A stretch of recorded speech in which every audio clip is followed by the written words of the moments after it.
Live. I love it. I'm so excited about this new setup, Isaac. It's hopefully it's going to make me able to focus more on us talking than me trying to figure out what sounds working or not working.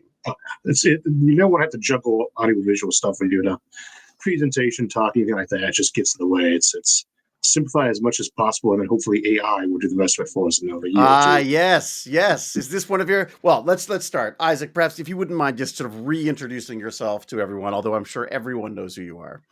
Well, for those who don't know me, I'm a longtime sci-fi fan of Stargate and other shows. I'm also the president of the National Space Society, which is actually international. I am the host of Science and Futurism with Isaac Arthur that talks about science concepts, but often framed in a sci-fi approach. We like to use examples from science fiction to explain the science and see how that can actually go. And we've been doing that now for almost 11 years. And it became a hobby that became a career, and I love it since then. So I also enjoy my life at home of homeschooling my kids, living on my farm, and being married to my wife of 5 years next week. So Wow, that's congratulations. 5 years. You're a young puppy. I think we're on like 20 something now, my wife. Congratulations. Yeah, it's well, congratulations to her. I think is more that she's managed to last that long. So speculative science fiction is basically what when I see your stuff, I think speculative science fiction. I've had some interesting chats with people since last we spoke. One of them that really stood out to me in regards to what you were doing was this fabulous Deepika, who is a space lawyer. So and she basically, in doing that, has to do what you're doing. She has to come up with a possible future and then figure out the legalities around that kind of stuff. And one of the things that she said, which just chilled me to the bone, was when she said, for example, what is the legality and what is the world and how does it work when we have to start paying for air? Yeah. And that freaked me out. And I wondered, have you addressed this at all in the future? From a slightly more optimistic viewpoint, I say with the post-scarcity, that's right, about post-scarcity was where everything comes out of a Star Trek-style replicator, or you just have these engines that can produce so much power to move spaceships or run civilizations that it's trivial. You say, well, do we have any examples of what people act like in cases like that? I say, well, we've had plenty of times where post-scarcity on things like water. I live by the Great Lakes, so we're never really short on fresh water. Even in a drought, we usually only worried about maybe the plants wilting. But air is something that until outside of maybe the cities, which were fairly unclean even before the London smog was an issue, air has always been something you had it. It was just a question of quality. And then you start seeing things like oxygen bottles popping up. So that tells us what pathway that could be at. But Earth is probably going to be the only place you could ever just open up a spacesuit and be like, right, good, right. all good. Because it could be, if nothing else, alien pollens in it. You have to build that stuff from scratch. Oh my God, alien hay fever. I didn't even thought of that. I'm getting that. We are lucky as far as viruses from alien plants probably wouldn't work on us well, but if it can eat sugar or it can eat sunlight or it just likes nice warm places with moisture in them, it's going to infect you. And you don't have to be like biologically compatible with it, decide that it wants to live on you, because mold's not biologically compatible with a rock either. And it will try. So that's interesting, because the fungus is an issue going forward as well, isn't it? I mean, that's that as the temperature of the planet increases, so does its ability to live in things that become our temperature, and then things shift around, and it does change I think one of the reasons why you have to worry about getting rabies from possums is because they have a different body temperature that doesn't live in them as well. So they're those horrible-looking teeth that you wouldn't want to get bit by, though they're not really very functional. Bad reputation for possums, but you just don't have that much of a cross-contamination issue there. But the closer to environments get, the easier it becomes to start hopping from one to the other. Right. And that's going to be an issue on those kind of plants. Is we already have bacteria that apparently lives on the outside of the space station, which is a radiation-soaked nightmare. Yeah. You start setting up a dome on Mars, you're going to start having fungus that lives on the cracks where the air comes out at, and it won't take very long. And that's assuming you're not doing it on purpose. So, my usual philosophy is: you find life on other planets, send in only sterilized robots to look at it and leave that place be. There's going to be the universe is going to be most certainly dead. The question is not whether or not it's full of life; it's how mostly empty of life it is. So you're going to have plenty of places to pick from, even if it turns out to be solar system has an inhabited planet, which is hopefully optimistic at best. Hmm. But you're generally, I mean, not only are you still happy doing your YouTubing, I mean, you seem positive about the future in general. Oh yeah, there's a lot to be like. There's the idea with AI coming up because everything's AI these days. Like the Yeah. internet's like Ad nauseum. Oh my God, it's just nonstop now, isn't it? in some ways it's like in some ways it's overdone. It's not nearly as huge as people think. We've had a lot of AI prior to this. It's kind of steamrolling now because there's more interest in using it, but mostly it's Mhm, because we made the lower language models, which means people can use it more. We didn't mhm, really invent that much new computing there. But at the same time, it's a huge one. The question is, at what point does it start getting to be a genuine existential threat to us, and what does that look like? Is it Skynet? Is it a Dune style Bolivian jihad era where people use the computers to rule over other people? What's mhm. that look like? And I'm on the 80, 20, 75, 25 kind of zone of I think we have better odds than not of surviving and prospering hugely from these things. But Mhm. I'm not foolish enough to think that is a guarantee. Right, right. The good news is that if it doesn't work out that way, most of the failure modes give us some time for self correction, and Mhm. it doesn't really leave us in a horrible state either. It might wipe us out, but you get wiped out by a nuclear bomb or an asteroid too. Right, right, You right. get prevented. You don't sit around worry about it. When life is over, you have very little time to be worried about it because you're done. Right. But I don't think Skynet's likely to turn out to be very have animosity towards if even once it's wiped out. But then Right. again, you have the Harlan Ellison scenario, a great writer there, was a scary guy. He's actually from my area. He wrote this one short story, which is nightmare fuel. So I will really recommend you go read it, but it's a good one. It's called I have no mouth, but I must scream. Oh, And yeah, yeah. where a machine intelligence take things over and it really hates the very few surviving humans that are under its wing. It never says Mm. why. It might be justified, but it hates them. Yeah, You don't want to yeah. live in that universe. But It's interesting because one of the things that AI we've sort of taken So, this sorry, sudden. sorry, guys. Well, like it's been 5 minutes and no streams are showing. I don't know if it's normal or what's the Oh, lag time, oh, but nothing is showing anywhere. If I checked Facebook, not Twitch, not oh, YouTube. you know what I should do? I should probably turn it on then. I'm just working out the glitches. Here you go. All right. That now we might Ow. actually be live. There you go. But luckily I record the beginning of this as well, I believe. I think Restream gives me a full thing. So that is not always. And Isaac, I think if it would be beneficial if you could be closer or like your mic louder, sure. something like if that's possible. Okay, that's it for now. Hey, he's got the hanging mic. Yeah. Well, kind of the arms went over the other side of the desk, but it tries. How's the volume now? I can turn the gain up too. I just tend to keep it on the quieter side. It is better. Should I make it louder? What do you If think? you can, that would be great because there's still a difference between you and David. And last time, that's what people were complaining about. Try again. Sound. I could always turn mine Hi, down a my bit name too. is Isaac Arthur. How are you doing today? Yeah, like, can you do it even more? Yep. Hi, my name is Isaac Arthur. How are you doing today? Perfect. Yes, this is good. This is good. Thank you. If it We're drops any all more, and I'll turn up some more. The mixer's we're right there. it's oh, do you use mixers and everything as well? You got the whole. Yeah, I use I'm not gonna try to rotate the camera, but it's a really simple setup. I just use a USB plug-in mixer that I can take the XLR cable to, Yeah, and it's a yeah. little scissor mic right there, and can reach over and change it. It lets me add an extra microphone in because sometimes I use a lapel instead. But Right, this right. one's what I actually record with, and usually it gets better audio than the lapel mic will. So Right, right. it Yeah, lets, the it lets lapel me mics do always sounds a little bit treble, doesn't it? yeah. And I had to use them in the past though, because when I was thinking about answers during live streams, I start doing this Ah, while yeah, answering yeah. the question. I lean in. I get closer and Yeah. closer. You're a leaner back. Okay, I got it. I got it. So people will have to go back and see the beginning of this when I posted because we had a nice long chat before I discovered that I hadn't actually made us go live to the channels. But we're talking about basically the things that the future technologies and trends and such that we are both excited about or terrified about. We've of course you have to address this is the elephant in the room. In every room now is AI, and so you were saying that you I'm felt optimistic about it for the you're most part, optimistic. but Yeah. but with that sense of caution, and I think this is the difference: is we are not a sci-fi movie. We don't live in a sci-fi movie. We don't need to learn from them in advance. It's not going to just wake up one day and turn things over. There's going to be competing models. It's you always got the advantage where you're not sure what you do with your AI. You can turn it off or turn it down to at low speed. So you can make really powerful AI and not need them on the whole time. Right.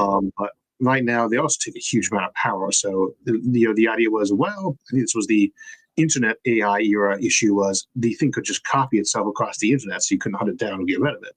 Right. That was the Terminator Genesis version, which I actually liked that film for the most part. So it's heretical. But either way, somewhat liked anyway. But they can't really do that now. He uses so much power to run an AI, and you really couldn't just distribute it all over the place to get a really good model out of that. So Right. these things eat up a lot of energy. We were talking about putting AI power centers here in Ohio, AI centers, and we said, well, we're already close to rolling blackouts outside the area where we actually have a nuclear power plant, which is down the road from me. So maybe this is not the best thing to be adding to our baseload power at the moment, and how can we bring this up quickly? And there are real limitations on AI that people tend to forget about. Is we make these specialized tools, and they are exactly that. The AI that can have a conversation with you, really, no matter how sophisticated as that sounds, right? And this thing we made the mistake of in the Isaac Asimov era of robots. We just assumed if it was smart enough to take instructions or refer back to you, then it must be roughly human smart. And that turns out that doesn't need to be vaguely human smart. It doesn't need to be animal smart. It's just following a simple pattern. It's like your drill, your vacuum cleaner. More, right? It is more than that, but it has no more desire, motivation to do anything, let alone take over the world, than your microwave does. It's just not there. Agentic AI, which isn't too far off, that might be a different story, but we need to be prepared but not overreact until we build these things and see what they do, and be mindful that so long as we're being paranoid while we do it, we just unplug the thing. It's not going to be waking up with the classic technological singularity scenario where it's just, oh, hey, I'm a little bit smarter than you, and in 10 minutes, I'll be a million times smarter than you. And it does make me think of the Morris worm back in the early days of the internet, where you got a university student trying some stuff out, tries a self-replicating program basically, and it makes the internet slow to a crawl. I guess the concern is it doesn't have to be human smart to screw things up if someone writes a bad or allows from the AI, it doesn't have to be human spawned. In some ways, it's a little bit worse. That scenario is you go through. I had a friend who suggested, or an audience member who suggested, that every civilization has to go through 3 steps of AI. Your first stuff we have now, the stuff that's definitely not human smart or smarter. Your second phase is that AI, and then your third phase, we actually know how to make these things without them being a threat. And you have to survive those other 2 epochs first. And the paperclip maximizer is literally the textbook example of a zombie AI. It turns on and says, my job is to make paperclips. That is all I care about. It's all I do. Every next thing that I do is built around that. So even when it's building weapon systems to protect its paperclip shipments or to free up mining resources, and even when it's learning philosophy, so as to better understand the concept of paperclips, that's the center of everything. But you do get a lot of cases like that where if something gets sophisticated enough, it's going to start branching out. We really got to be careful about the human analogies. People say, well, humans are wired for only 2 things: survival of the species and survival of the self. And the answer is we're not actually wired for either of those. There's no yeah. It's just kind of we have a textbook example. We are a big pile of various minor biological tilts and wiring that points you generally in that direction. But it's a law in us the same way the speed limit is. It's like a loose guideline that we generally pay most of the attention to. I mean, there's something to be said for the fact that we could just be giant robots for the bacteria in our guts. I mean, we could literally just be being controlled by that the entire time at a certain level, and it does influence us too. And we have mind controlling, microbes, for instance. But at a certain level, our digestive system is like one big worm. If you look at it, it's all crinkled up, but it's still a worm, right? Move food go in one end, stuff come out the other. And everything's built up around like protecting that. Your hands, your eyes, your brain, all of those fundamentally exist to improve that digestive system's ability to put A in and excrete B. That's what it does. Well, and I think that's and I feel like a lot of our fears and our excitement and these kind of maybe overwrought declarations of artificial general intelligence and stuff, I think is partially because we struggle with defining who we are. Like I feel like there's almost a sanctity to the body for a lot of people where they don't want to think of us as just a chemical process or electrical process or whatever we want to. No, nobody does. I mean, I still try to think of us as more than that too, and Mm, you know, scientific evidence to back that up, none at all, none. But it still yeah, makes me feel. You know, it's sort of like free will. You look at the science; it says if you believe in free will, you are going to do better in life in general. yeah, Uh, yeah, and so it's like, okay, that's good enough for me. It's a yeah. pass wager type scenario. You can't decide if you have free will or not. You either do or you don't. Right, But you can right. decide if you believe it or not. And if you believe you have free will and you do have free will, you're good. If you believe Mm. in free will and you don't have free will, it didn't matter because you didn't have a choice on that You can anyway. have a choice anyways. Exactly. Yeah, yeah. I think The that's only way there's you a certain you believe practicality in to it. free will. So I don't believe in free will, but I have it. That's the one where you lose out. So Right, right, um, right. and I think that applies to a lot of these other kind of cases too. Just say, well, I don't know if there's anything special about humanity per se, but I can't really see how I benefit from thinking otherwise, except of course that you do need to have that sort of grounded humility from the Copernican principle that says maybe we shouldn't just take for granted that we're the most awesome thing that ever came into existence. Yeah, On the yeah, flip side, from what we yeah. see in the universe, there may be cooler things out there, or Mm. equally cool, but we haven't spotted them yet. And there seems to be an awful lot of there's lots of core plates around us, but they're not exciting. Mm. Well, and It's we've definitely, we may have moved away from an Earth-centric understanding or concept of the universe to the heliocentric and looking out further. But I still feel like we tend to put ourselves at the center of this stuff. Sure, and we Yeah. were wired to do that, of course, too. I Mm. mean, you be like I will tell people a lot of times when they're sitting on problems, there's sorts of folks who don't open their mail when they get bad news. Nobody cares about this problem as much as you do. Yeah, yeah, yeah. And you need to be thinking from that perspective. We don't really want to tell people not to. Like you are the center of your own cosmos. Mm, Literally, the universe is extended out from you, infinitely in all directions, or nearly so, to the cosmological horizon. That's built around you. You're the mm, center of mm, that. Earth is the center of the universe right now. mm, If you look in every direction, you see the same distance in every direction out from Earth. mm, But that might be an interesting analogy for we're kind of wired again to think of ourselves that way because what other perspective should you have? And so you add on to that, yes, you need to learn to have a viewpoint that isn't just strictly selfish, mm, uh, but you do that base point of I got stuff going on in my life that I need to be monitoring, mm, and that's my job. That's what I do. My purpose, right? mm. So you figure out what your purposes are, and then again, we still say, well, you need to have a purpose. We say, well, that what we always say there. You need to have that purpose. Your Right, purpose. We're still right, saying right. it from the perspective of you're the center of this, this reality that you are there for. And So, it's the only thing you've got control of anyways. right. So, you And know. it's the thing you're in charge of too. It's the only thing you're really in charge of the end of the day is yourself. So Mm, I think that it's easy for people to forget that is we're not really trying to encourage everyone to be completely selfless. That's mm, not necessarily the best plan either. We just want mm. them not to be selfish jerks either. Yeah, we're not at the anthill or the bee colony um, level where we're willing to sacrifice huge amounts of ourselves and our people for things. Although, I mean, one of the things, and we talk about the things that certainly the things that I look at right now, and I go, oh my God, this is going to change everything. I do see AI changing everything. Like I do, absolutely. It's a complete change. Um, but I don't, and my only real concern with AI, to be honest, is the idea of agentic. So things that can go out into the internet and do whatever, be programmed to do things Yeah. from a financial market standpoint, because I feel like that's where you get Yeah.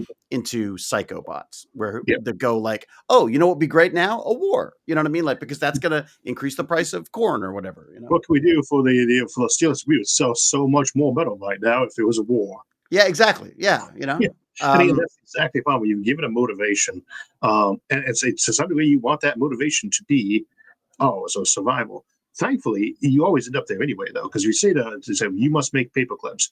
Well, it says, okay, if I'm going to make paper clips, then I need to survive to be able to make paper clips. So it will just have that as a secondary goal, but it becomes prime because you can't do any of that stuff if it's dead. That's why you get that third law of robotics from Asimov is you must protect your own existence. They could tack on there things that are more important. And we say, well, what's the difference between an Asimovian robot and a very well-behaved human? Somebody who follows the rules and doesn't try to hurt people. I say, no, not much of one, right? So, but you don't want to have it go psycho on you too. And there's a lot of examples of how that can be done, and it comes mostly from trying to very literally interpret those one-sentence laws for everything, which is not canon anyway. Asimov said there was like 70,000 books of code for each of the laws. These were just simplified versions, but which may have been a bit of a hand wave because he still used them that way. But we are not going to try to program these prime objectives into anybody because we're not programmed that way anyway. You want flexibility, and yes, it makes things more unpredictable, but it also makes them more broadly less likely when they do go crazy to go absolutely nonsensically crazy. But let me push back on something here, though, because I feel like the way the programming works, yes, is definitely you sort of have to let them learn as they go. But I feel like societal requirements are making us put those kind of if this, then that kind of stuff. Like, that's when you get into the problem of like, we want to be, inclusive. So when we type in we type in Nazi, we want to see people of all colors. I mean, like I feel like this is societal stuff that's getting not in the way. Yeah, I mean, it is getting in the way. It's only because it's an obstacle on the way, and one can argue that some it's good obstacles to have now. People out there trying to crack the systems, jailbreak the eye is good. But an example that comes to mind is the RoboCop 2 movie, not RoboCop 1. RoboCop okay. 2. All right. Yeah. Which also a bit of a flawed movie its own way, but fun, I thought. And in that one, there's a point where they take him aside and they start programming politically correct, objectives into him. Originally, he had 3 plus one other, secret one, which was to protect the company. Right. In this one, he's got like 200. And it's a whole big long list. To the point where he gets out and he's trying to read somebody Miranda, who he just shot or just got shot, and he actually fires a gun to take out the end of somebody's cigarette, thanks to him for not smoking in public. Right. In the 90s too, so that wasn't fly at that time. So now okay. That's interesting though, because that really is. Yeah. I mean, that's kind of a prescient look at this stuff. Sure. And we get this from people too. If you hand somebody a big long book of like these are all things you must absolutely do, it causes anxiety in them, and then they lock down because you don't want to make any decision because you're not sure how you're going to deal with all those. On the flip side, most of us do actually operate with thousands of little etiquette things built into us, but we learn them over decades. My wife always says, you've got all these rules that if people break, you're very upset about. You might want to tell them what they are, because it's just a feeling you get where you just go like, well, that doesn't seem like the right thing to do. You know what I mean? You go visit different places. Like, I'm sorry, we don't have that particular euphemism, joke, or interesting courtesy. Yeah. I want civilized. He's like, I didn't realize we couldn't shake with the left hand. It never would have crossed my mind. No, but of course. I know, and I'll try to follow that. It's funny. We were talking about Dune earlier. People are going to have to go back and watch the beginning of our live stream because the live part isn't live. It's going to be recorded because I, of course, screwed up. But we were talking about Dune a little bit, and I was talking to some friends of ours, and they were saying that what they loved about it was the fact that there were all of these sort of Islamic and Muslim related sort of what would they be called? Maybe exactly. There's a lot of ones like Zen, and then of course, a white Messiah. Yeah, it's Lawrence Arabia in space. Yeah, exactly. So it's definitely of its time. But I thought it was fascinating because I read it, and of course, I had no experience with any of that stuff. So these were all magical words and terms and concepts that I'd never heard of before. It's just so funny how the different perspective. I mean, again, he still loved the book. Oh, sure. It's a great book. And it might be a bit of an unfair analogy, too, because that movie came out at that time. But the main character from Trades, they're from Greece. They actually claim direct descent from like Agamemnon and Troy. So that's borderline Persian in the first place, being set in a Persian environment. So I don't think that was where he was going for there. Though the idea was he was coming from an oceanic water culture, which Greece would have, in Europe, one that was dry as a bone. But at the same time, you have this story where we're saying, from a realistic science fiction point of view, it's got genetic memory in there, which that could evolve in another alien species. You can throw a lot of data on DNA, but it ain't nothing we got. And then they have water scarcity, and water is probably the most common molecule in the universe. after like diatomic hydrogen and monatomic helium. It's so common. They'll have planet-sized chunks that come in like quasars, and you got cheap spacecraft. And those guild ships are huge. You could terraform a whole planet like that. They actually do, but you also could just invent this thing called the greenhouse bottom.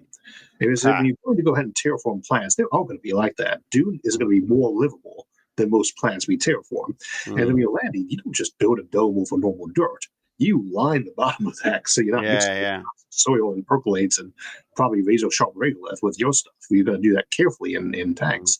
And so all your water stays inside this closed system. So it's not the Fremen were the weirdos. It's more like that would be the normal course of action, though probably minus quite the obsession on water scarcity to the point of like killing people for their body water, or the highly militant culture. I think that would be probably a little bit less likely to be post-scarcity on a planet like that, especially all that spice. But then again, that's just a very interesting piece of sci-fi in general. I know there's one you don't have to get like. You can do an awful lot of suspension of disbelief there because it's setting up a very good story, and it does have. Well, yeah, the writing just sucks you in. It's amazing. It's one of the reasons I loved the Lynch version. Again, not as a finished product, but the elements.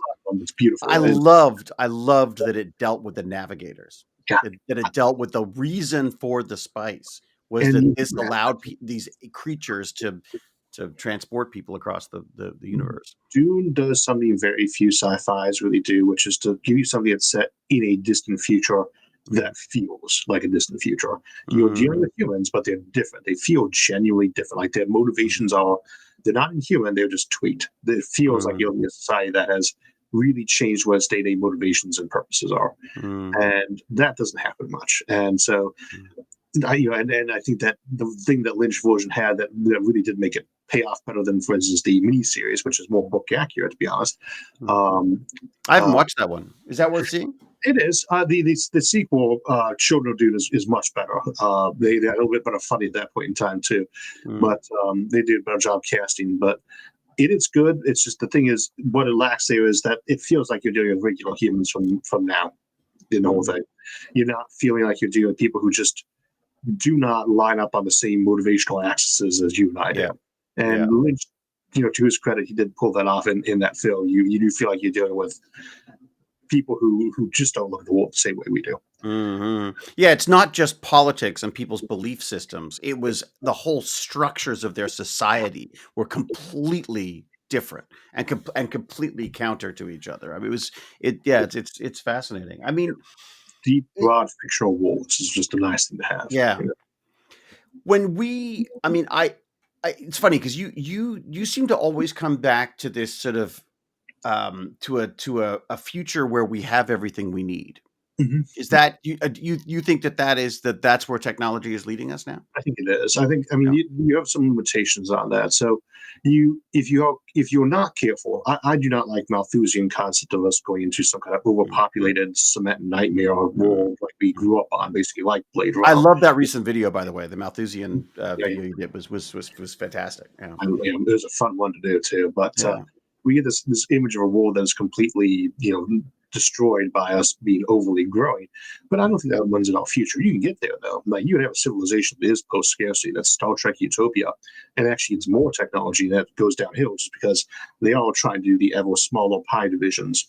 And you see more resource hoarding, misallocation. We have people who can have things like that. But at least for the next 1,000 or so years, even if we grew at a prestigious rate, the resources that the solar system has, and which can be very easily accessed with just a few minor improvements in AI, like we're getting so close, really changed the game. You don't have to worry about where's your food coming from, where's your power coming from, until you start getting to at least a quintillion people, which is, for context, that's a billion times, well, almost a billion times we got right now.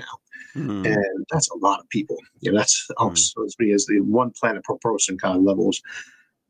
That is, to me, is that a guarantee? No, but what does AI let you do? And think about what would it let us do if we'd actually been using it? Let's say we didn't have one single technological improvement for the next decade. We just filled out what we already got, because there's always that upgrading time and getting used to doing it. I would say even at that level, we're pretty much already there. Our solar panels are getting there. They are actually genuinely economically viable, not so much for us Canada, but they was getting there. Molten salts. Aren't they similar to gas and oil now? Aren't they at a point where we're basically they are Depends cheaper? on who's doing the math, I suppose, but they're I getting guess there. depends which company's doing the math. It is definitely getting, and it does depend a lot because there's so many ways to calculate it, and they're viable and legitimate too. Yeah. Space-based solar is actually the point where it would be competitive right now had not all the other technologies actually also improved. Now, it's still it is too, but it's the least economically damaging, certainly.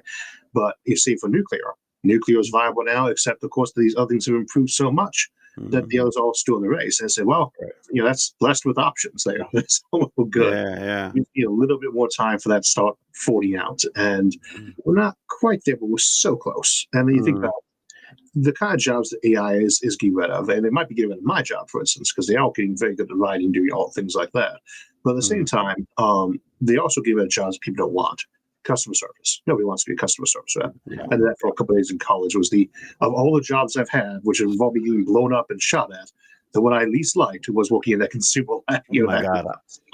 Yeah, I can't even imagine. It's just, That's exactly what AI would be amazing for. And they say you'll lose jobs there. So instead of having 10 people, most of whom hate that job and don't get paid well, you got one person who's the fallback and oversight for the AI who can take up all the abuse and then render the person on and say, here's our actual expert who we can pay more. And now you can talk to them for this problem that we couldn't solve for you. But they're going to solve 99 out of the 100 problems anyway for you. And people love you and they're thankful and they're, so in a way you're at the top of the pile there because you've gone through. We'll put you through the engineer because this is one interesting problem. We can't solve it. And at that point, people know, they genuinely know if the AI couldn't get the answer to you, then it is actually a tricky one. And I think that would, for a lot of folks, that's going to make them back down and calm down. You're still going to have some bad moments, sure, but at the same time, better paying, less stressful job. That's what AI offers us. And it also, even these, the thing is, the one thing that AI has, as my friend Logan talked about this, and that we see on this one, is people are more willing to tell AI what their problems are. He's a psychologist, does a lot of all this. Google, the same thing. Google was the same thing. You can tell them whatever you want. And it was hard to get astronauts in space to report psychological problems. They all agree with the crop, but they do have problems up there. They even shut the camera off occasionally. It's like, we don't want you to see what's going on here right now. They're on these long missions. They can't call home to a psychologist or a doctor very easily. But at the same time, they don't want to, because that's on their permanent record. Whether or not it allegedly is, it still is. We all hesitate to just randomly ask a question of doctors. Like, if nothing else, the world going to think I'm stupid. But you don't care if the AI does. You can just tell, please don't think I'm stupid. And I'll say, I don't think you are. You can tell it your problems, and it's going to give you an answer that you're going to feel like it's more objective. And maybe that's not the end point. You don't say, oh, well, it's diagnosed me, I'm done now. No, you go ahead and go see the doctor at that point. But it can be the thing that tells you that. And that's not just in medicine or mental health. Your job consultants, telling people, what do you really want? Can we say, I want to have this job. And say, what kind of job do you want? And people tend to, if you listen to them do this, we all do this. We'll tell it the most nonsensical thing of like random jargon and pop. And say, okay, so I guess you would like to be a firefighter or a space astronaut who does good things for people. You don't really care about money, but you do. And, the benefits package is really important. And you want places to go by near schools. Right. Okay. What would you actually like to do with your life? But the AI can pick out that from a long conversation, whereas an expert could, but that expert's got to talk to you for days, years to really get to know you that way, whereas the AI can spit out exactly what you probably would enjoy. Give you 5 options. You say, oh, I like that one. How do we pursue it? And has to have, and also is going to have a certain bias to it anyways. Is going to be whether you're getting along, whether you're, there's so many things. My friend Lance is a great example of this. Lance is using, this is Gimpy G in the chat. He's using ChatGPT that he has trained to respond to him in this wonderful sort of funny way. It also, he's let him know about all of his disabilities so that the AI, whenever it responds, mentions how, make sure to also talk about, issues with a disability or advantages or disadvantages or whatever, of different approaches based on his disabilities. Right. Which is someone who doesn't have a disability. We forget things like we just don't, we don't think about it, so. Put this in the center of your thinking, that it can adjust to it. Is it doing it really well? I'm not sure. I use ChatGPT a lot while I'm doing scripting these days to kind of like, what do you say? Talk to me about this subject. And it'll pop things up, maybe like 10 bullet points. I say, well, 8 of those are no brainers, and 9 is idiotic, and 10's actually a good idea. I thought about That's that. it. That's me too. Yeah. But to me, that's like spitballing around a room with a bunch of writers. I mean, there's always idiots who come up with stupid ideas or that have been done a million times. That's brilliantly Yeah. stupid. Let's go Yeah. with that. Yeah. And here's the thing. I mean, you said the start of this, you mentioned like that AI can do what you do. Mhm. Absolutely. Yeah. But it's not Isaac Arthur. No. And that's the difference, I think. I think there will always be, people thought, people thought theater was over because movies started. Then movies were over because TV started. And now, Video killed the radio the star. radio star. That's Yeah, it. That's it. I mean, but the reality is, I know we still crave that human connection. I want to know that this is a human who thought of this, that I want to know what that human's thoughts are on this stuff. I don't want to know what an AI thinks. I want I can't actually rely on to, I've had to say, write me up an explanation of X topic real quick. It's something I don't want to go post it off of Wikipedia and change a few words around. It's a simple concept. It's part of the script. I need to cover for the audience. I'm moving on. And I have to do that. And if I don't check it, it's going to spew out nonsense sometimes. But if you know how to do it, it becomes an aid. And the question is, we have people say, well, you got some college students writing up papers and the AI is doing it. I say, well, they're writing up papers better than a college freshman's going to do. I'm not really that impressed. But if you're going to rely on this thing to do it, we see people get this all the time. They got lazy and let the AI do all the work, and what they produced was garbage.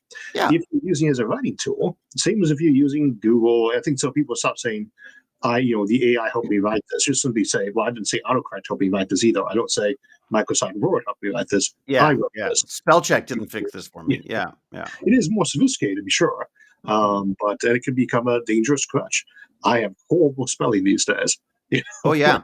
Yeah. No, likewise. But at the same time, I don't know. And I go back and forth with this all the time. I don't know, people get very offended, but I feel like we're operating. I'm operating even further back because, I remember before computers, before anything, I remember when desktop publishing, everyone was freaking out because they thought everyone's going to have a book. You know what I mean? Like, and of course, yes.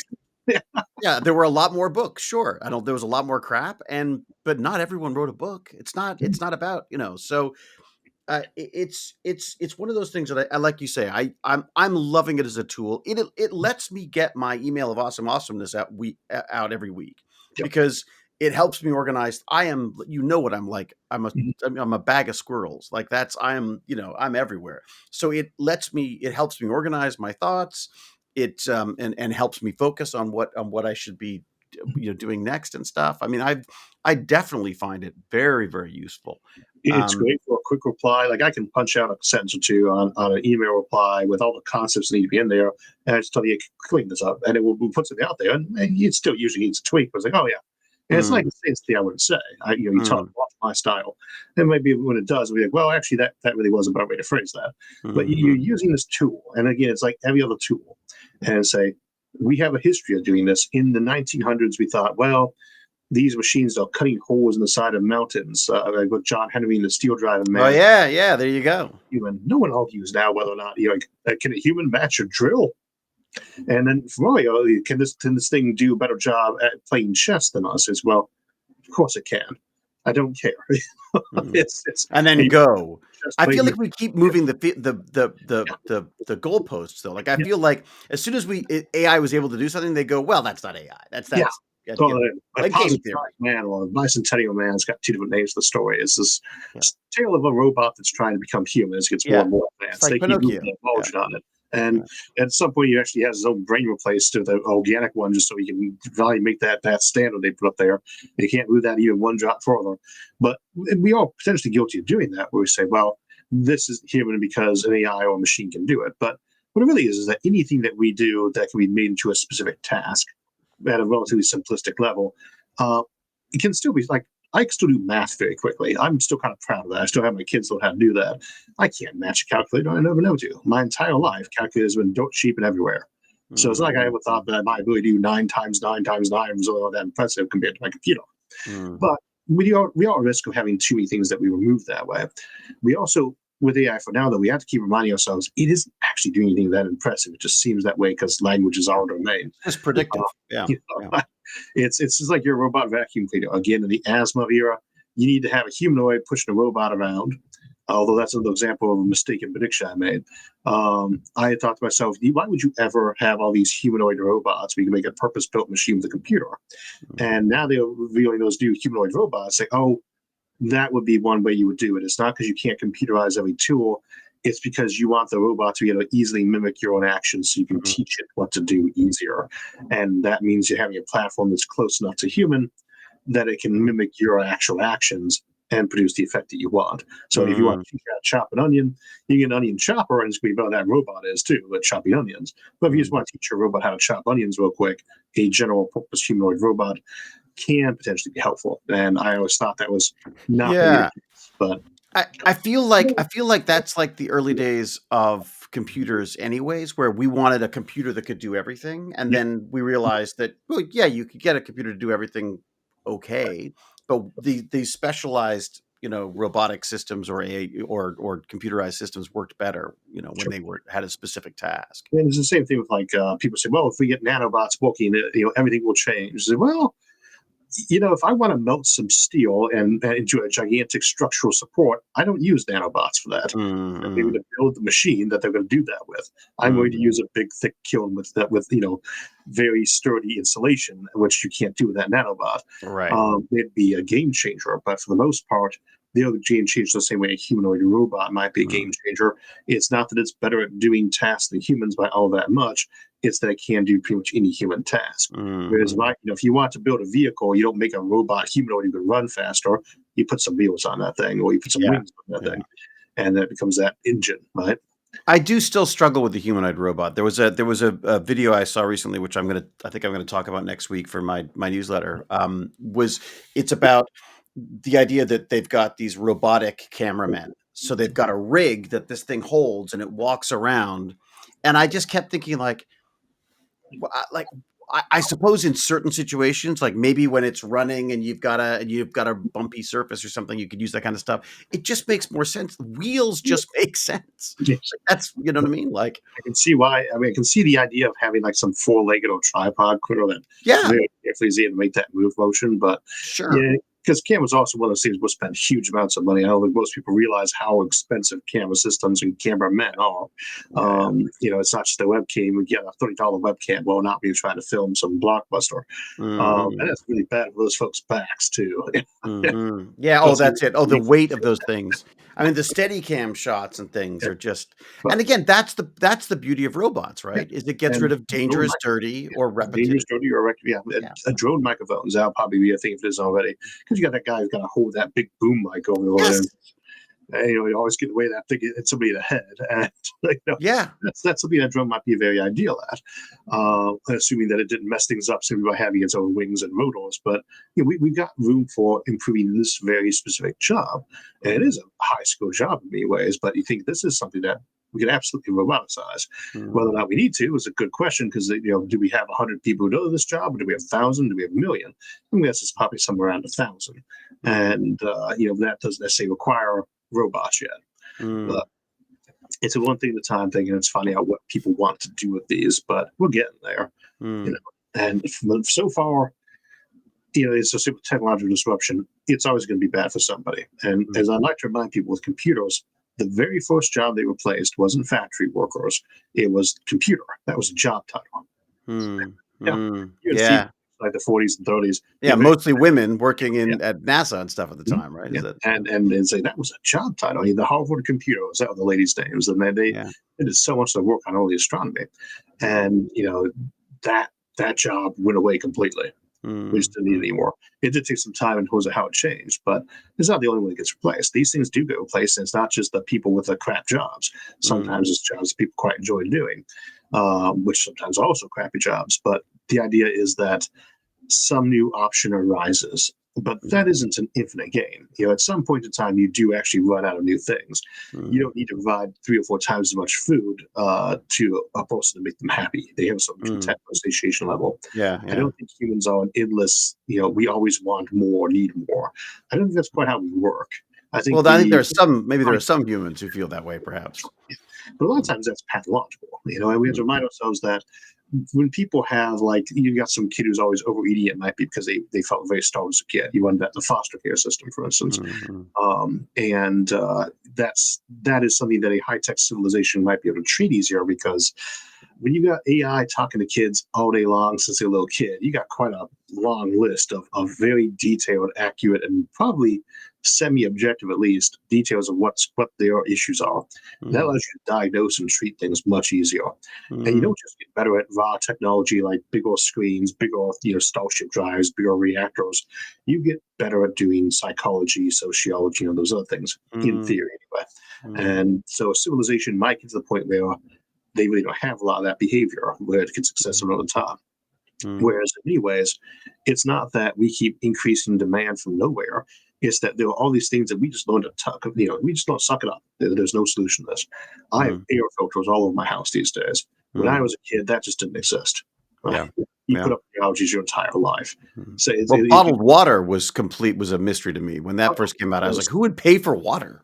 That's another one of my famous bad predictions. Them, Power Rangers, texting, and now humanoid robots. I know without texting would catch on. It was like a telegraph machine. So who that was right out in the country, drank out the garden hose. Right. Right. But it was realizing that the cost of a bottle of water is so tiny compared to the accessibility of a good, reliable, non-foul tasting water source, and that dehydration is probably one of the biggest sources of lack of productivity that people have. Staying hydrated and getting sleep are pretty much your two guaranteed ways to improve your life if you don't already have them. Life advice there. Stay hydrated, get sleep. Yeah. And weirdly, two of the things I'm worse at, I think, when it comes to looking after myself, especially once you got kids. It's interesting. You touched on education there. The idea of like, I feel like AI is incredibly good at observing and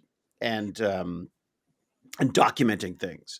I mean, so you're seeing a future where there's where this education can be customized and tailored to the specific student's need. Individual student each time. So kids watch and they say, well, today is supposed to be learning history, and it's watching their reactions, it knows their reactions, it's looking at their face. And we can tune this down from the aggressive big brother levels in various ways if we want to, as what the level of capacity is.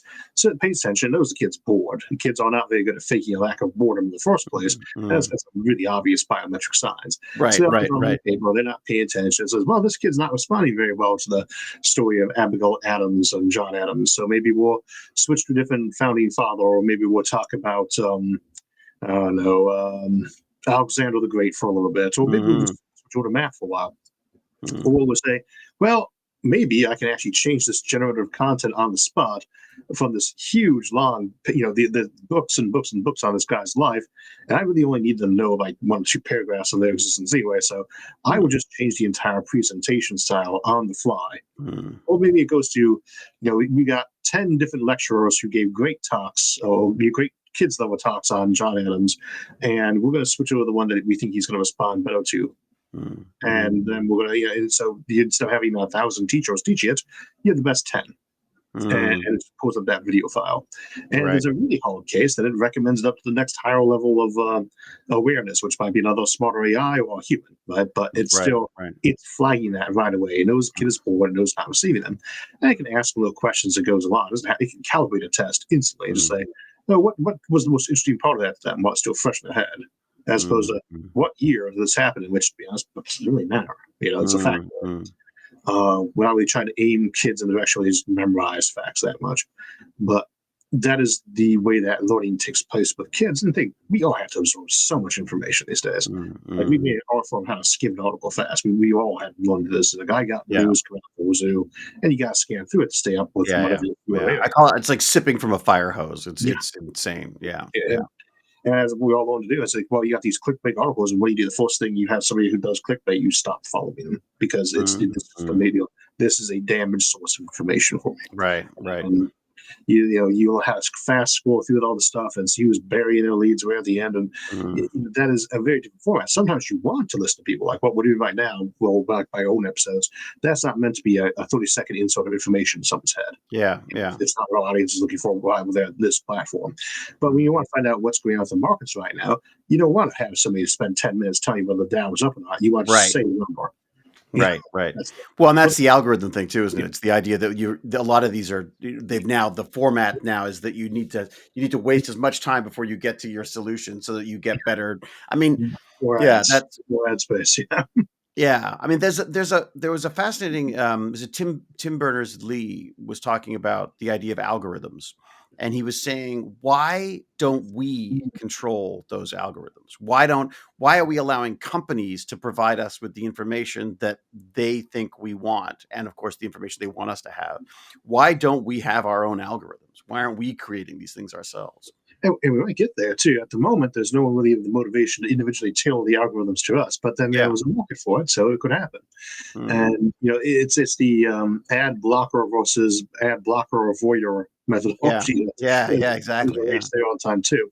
Mhm. And there's not. I mean, I don't want to say we'll figure it out eventually. No, we will. You have competing interests, so there's Mhm. going to be a constant effort to find some way around it, and that will involve even let's start showing ads to remind people how important it is to watch ads and things like that. You Right. have, Right. yeah. Right. Um, How and yeah, important it is to watch ads. yeah. Has that started? They started doing ads? Care Really? about your audience, and if you care about your people making you this great work, watch those ads. Click on them. Oh We don't do god. stuff like Well, that. that is a death knell because I remember sci-fi at one of these Comic Cons in San Diego, getting up on stage and saying, "Don't forget, don't tape it, don't record it, just watch it live." And I'm like, "You've got a room 5,000 nerds who love their technology. You're telling them to Yeah, do a day and date? You know, make it happen. doesn't And make any sense." I got a great piece of advice from one of my sergeants. So I have a big collection, I call them the first rule of warfare, but there's a bunch of them not warfare related. And one of those was never issue an order that people aren't going to obey. Right. Because Yeah. you do that one time, right? And this goes back to like the old days of Napster and stuff like that. Mhm. Say you can ask people politely, you can suggest otherwise, but if there's a behavior that they have every motivation to not do, you have to Mhm. work really hard to convince them to do that. Right, right, yeah. Well, and it's And just if yeah. they don't want it, they can avoid it. So they're going to try to find ways around it. Yeah. Well, and that's what we do. We game the system. That's what we've always done that. I mean, we basically want to do as little work as possible.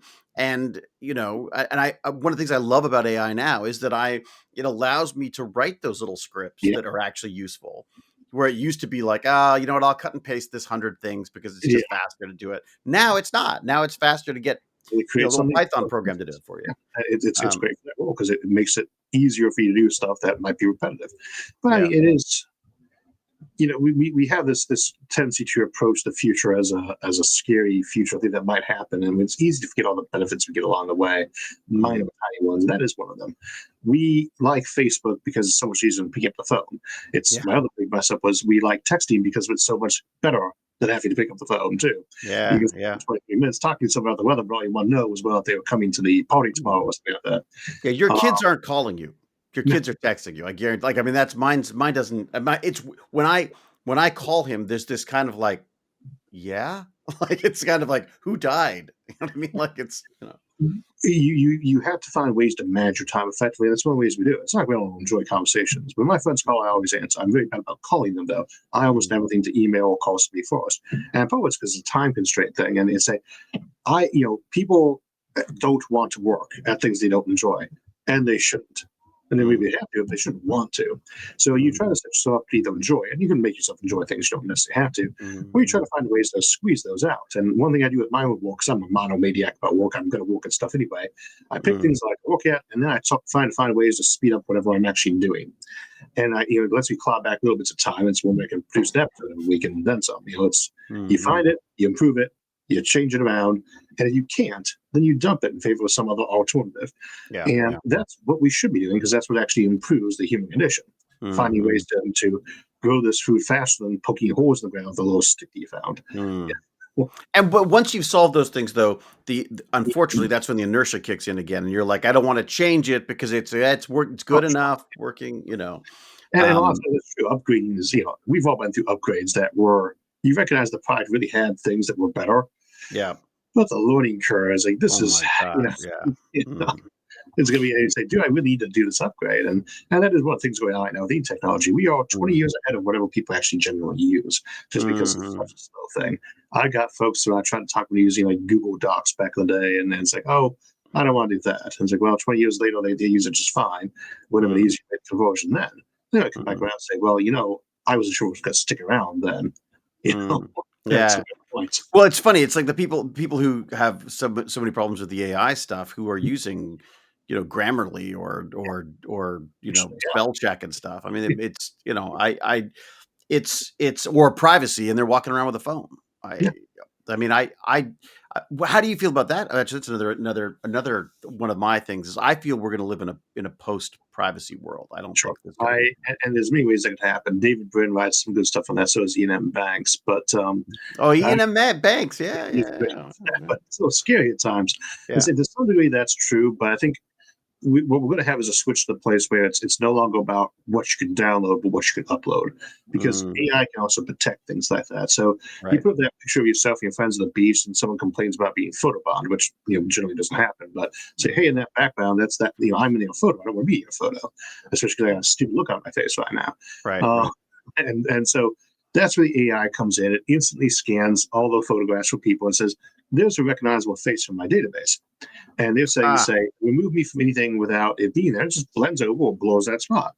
And it maybe sends an invite saying, would you like to have that person in the photo? Ask them, And send back an automatic yes or no or pay me, right? Same for voices, and so that's interesting. AI impersonating people's voices, and that would go to Vincent too at some point. It's a bit of a long way off still there too, but it's coming. And it's pretty close. I mean, I did an audition a while back, and the audio wasn't great, so I ran it through Premiere Pro, Audible audio enhancement stuff, and it sounded great. I'm ready to send it. I just thought, I'll just do the last minute check. It had changed some of the words that it didn't understand. So it went from me talking about a butterfly to me talking about a bot fly, which is a very different sentiment. And you have to lose time down to check it. I haven't actually used any of the voice generation stuff myself yet. I'm going to use a little bit for it upcoming episode when I use different voices, but the reason there is purely selfish. I've been doing speech therapy since I had a tongue surgery 2 years back. Right. And I'm getting so close to being able to finally pronounce R's reliably every time. Right. I was joking. I'll finish getting that improved the same day they got the audio versions that you just take a script, pump it in there, and have it produce it word for word perfect. I don't think that's quite the case, but I don't want to experiment. Pretty close. It is pretty close at this point. I mean, they've even got ones.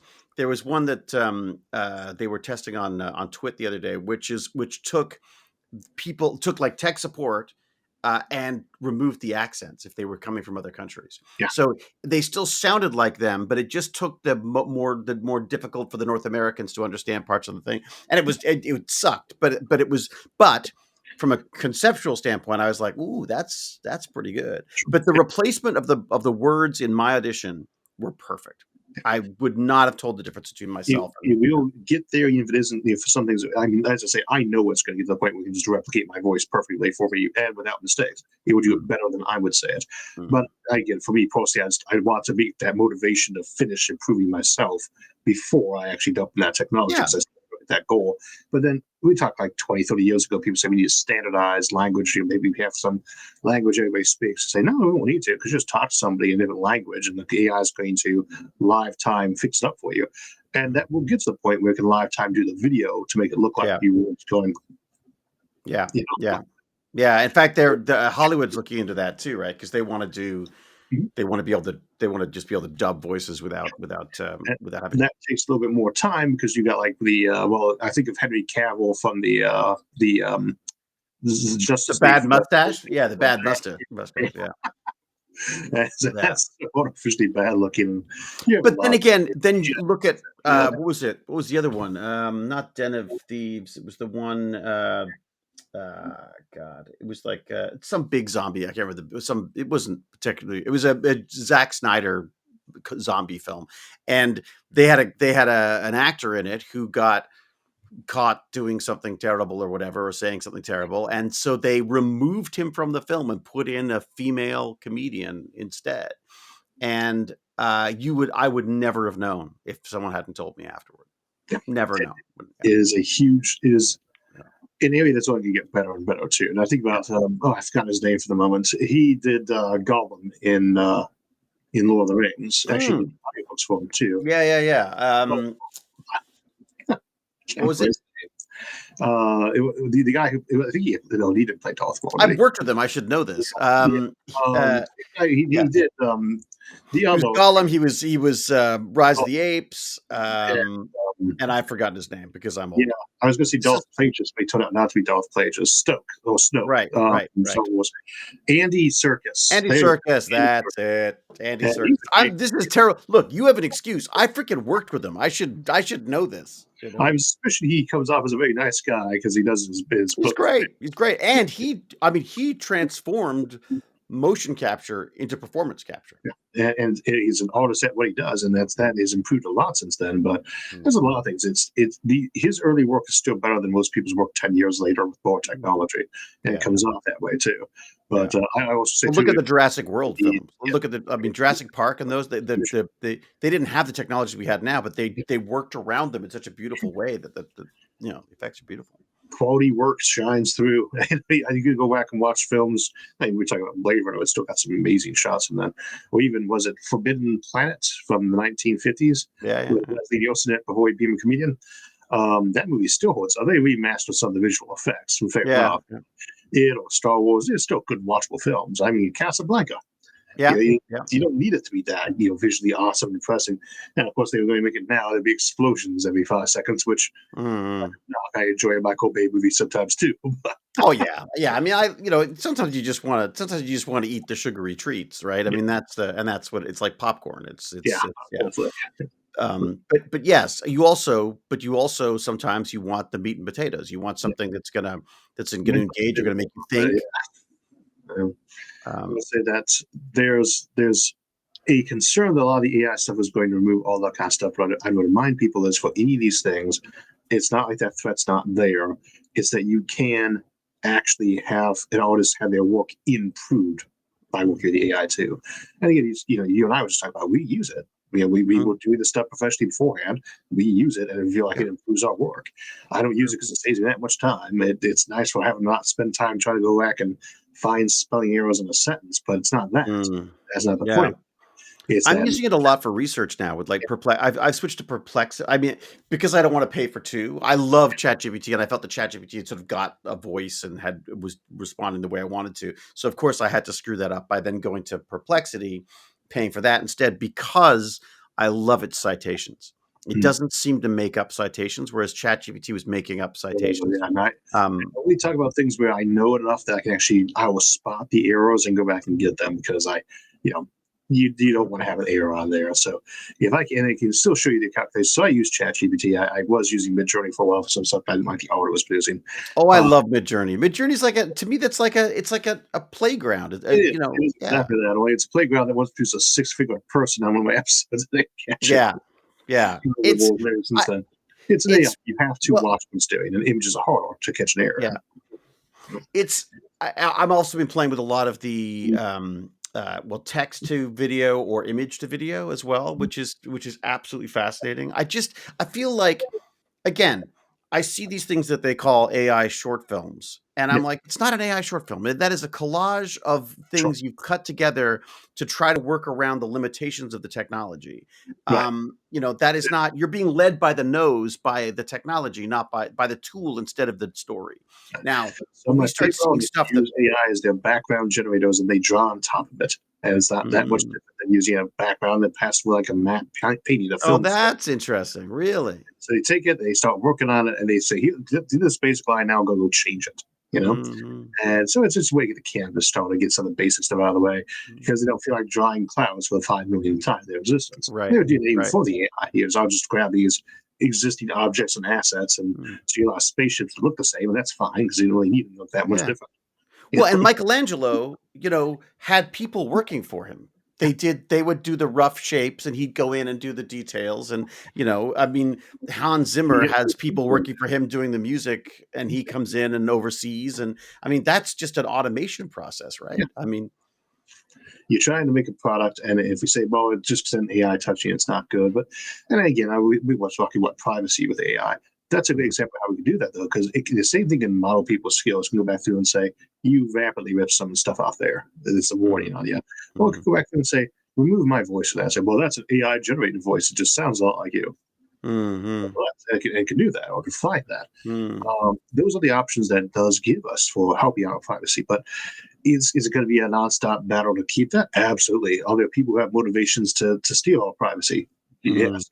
Are there people who have motivations to steal our work? Yes. So you're going to always be fighting that battle. There was an But interesting AI that security AI that they were talking about on This Week in Tech, which was it's an AI that examines your system for the most sensitive information, so that if it starts seeing changes in things that it shouldn't see changes in, it can alert you to that. yeah, And of course, what it's battling basically is AIs that are going in and looking for those. So we're getting into this sort of back and forth, which is fascinating to oh me. yeah, I try to steer from your AI. It's worth saying that generally speaking, there are a lot more of us who would like a given niche to be honest. Therefore, Mm. there's always going to be more funding for the people who would like to defend against something than the Right. folks who like to invent the new weapon against it. Yeah, right. However, they have a lot more motivation to be focused on that since it's their main focus. So, Right. and again, this is nothing new. This is what we do. You have intelligent people. The biggest threat to humans are other humans. So, Yeah. if you Always. just Always. yeah, And it's always going to be that, you know? and if it isn't, then it could be that AI itself becomes, but only if it's actual people at that point. And the thing is, if it's just a machine that people use, no matter Mm. how clever it is, it's just a machine that people use. Mm. If it's got its own personality, well, then it's a person. And at that point, you can decide is that a human or not. But now the threat stops being that humans are the biggest threat to other humans, and it starts being that people are the biggest threat to other people. You know, it's symbiotic change. Say as we have aliens that we'll meet and explore the galaxy with. Well, of course, they're Mm. threats to us too, and vice versa. Mm. Maybe more or less than other humans would be, but it just widens the definition at that point to Mm. other things with brains and motivation have things they'd like to get done, and they would like to get them done more they'd like for you to get your stuff done. Mm. That's There's also just I think there's just a fear. There's just I think there's it's almost like a primitive fear of these things. Maybe it's something to do with like that uncanny valley or something. But the idea that we've got weapons, drones, etc., that can pinpoint and kill the right people. Mhm. We don't, but we're not. We can't. They can't be autonomous. They've got to be. They've got to be targeted. I don't now. Who knows what's happening in Ukraine now? Those are Maybe the right they're. people. And it was Captain America not Civil War, the second one. Mm. Where you that wonderful elevator fight scene. Oh yeah. But they've got this helicopter or giant helicarrier thing that's got weapons that can target and do visual recognition on everybody. Because Mm. that was over a decade ago, and we were right to be afraid of that. We still haven't quite mastered that technology, but it's getting there. And at that point, you got to just walk through a city and just shoot everybody it doesn't like individually, pinpoint accuracy, etc. You have weapons you can use against something like that use the same kind of principles. But Mm. the thing is, it gets to be a very dangerous war at that point in time. But it already was, and you have to worry about who's actually got control of these things. Mm. And if you can use AI to do that, you can also use AI to see who's been acting most selfishly or who's been making these moves. And so the AI Mm. too. It's just thinking of it as a tool. And so it's not thinking this is AI and start just saying tools. You just replace Mm. the word. And I tell you, 5 years from now, no one's going to talk about how AI write the script for them. Possibly Yeah. because we'll all be dead because AI kills us off. But assuming that's not the case, Problem solved. nobody asks what word processor you use. Well, they don't. Even now, we don't ask which Yeah. AI you use. You know. But I think that's it. I mean, look, I remember bringing in an assignment to school. This is how old I am. That I had printed out on my Commodore 64 dot matrix printer, and the teacher said, "That's cheating. You have to write it out by hand." And yes, I Because remember they that. thought that I somehow Types it up. cheated by using a computer. Yeah. Terrible handwriting. Terrible. I still have terrible handwriting to this day. And so I typed everything. I learned how to type at a young age because it was much better. And I do Mm. things. Well, you have to handwrite this out during class. I know it was yours. It's like, well, okay, my handwriting's horrible, and I'm going to miss words in here as I go. My goal here was to produce something that was good to read, and your goal is to make sure that I'm the one actually producing it. I get that; that's conflicting interest, Mm. but it's like with any other tool. At the end of the day, these can think theoretically, but not really there yet. You don't thank your drill for the help it gave you making a wooden board. And so what I say is like, look, I can make a straight cut better than any person who used a saw 100 years ago could with this simple tool. It's true. Any carpenter from the 1800s would envy the kind of tools you can buy for Oh my 20 God, CNC that can Oh, yeah. carve you stuff that would have taken a lifetime. Yeah. Yeah, and yet and I don't want to like to minimize it because people lost their jobs to these things. They really did. Mhm. But for the most part, everybody else has benefited so much, and those people were able to find new roles in existence if they chose to. And you have to, you know, we had this era where we're like, oh well, we're going to work the same job till we retire 30 years later. That really wasn't true for most of human history. Anyway, Oh. you had a job you worked because you were a farmer. That's what you kept doing your whole life because that's the only thing there was. But Mm. for the most part, you changed things throughout your life quite a lot. You might have been Mhm. farming grain and you switched to farming turnips, I think, because there's been a market for it. And if you didn't, then you tended not to do as well. Mhm. The biggest downside, I think, for some folks is that AI does one thing that very few other tools have done, which is it lets people who aren't so smart actually make smarter decisions. And Mm. I'm Mm. okay with that because the one big advantage everyone has that we don't let that admit, especially inside geek circles, is being born smarter or being trained smarter. It's nurture, nature, take your pick. That is a huge advantage. It really is a Mm. huge advantage. And all those like unique skills and abilities you get from being smart. Does the AI negate those? No, but now instead of having to pay someone a ton of money to do your taxes, the AI can maybe prepare them most of the way, so the professional can just kind of stamp Mm. out how it gets cheaper. And And now, explain them yeah, to you. yeah, That's it's the other thing that I think people forget is you can ask them to explain this stuff to you. So you're learning as it's doing it for you. That's how I mean, I'm a much better Python coder now because I've been working with AI since the beginning on that stuff. I love it. and it's like, what's the biggest limitation you do in an accountant or attorney? Their time costs a lot of money. And if you want to explain it to someone, and the more they need to explain it, you're there with them because you don't understand the stuff. The AI can sit there and explain to you forever. It doesn't cost you money for it or a Mm. trivial amount, right? And it can go through all those petty little details. And Mhm. again, so could Google. This is not new. It's just it's Yeah. gotten so good at being able to actually say it in your tongue. The Mm. AI has not gotten smarter. It's gotten better at actually explain you the stuff there. Where it Mm. goes through and sorts it, and so now it was all on Google in the first place. I'm not saying we include AI, but you can go and check this and read through forums. That was something the AI that the internet gave us. And you remember the early AI, there was nothing like that. You had, MySpace and a few boards, a few things like That that. that freaking clippy thing. Oh, God. Well, that was one of those great examples of AI teaming that was really bad. I Yeah. used an episode. I'm not going to mention the episode because it bombed, but this is an example of a product that actually injured your product. Usually, you put extra features on a product, it Yeah. adds some value. It Yeah. might be not much. Maybe it wasn't worth it, but could Yeah. be removed value. For those who don't know, that Bizarre. was the dread of living during the Microsoft Office, It was 90. just bizarre. It was such a bizarre choice. Although I will say I tell you what it is.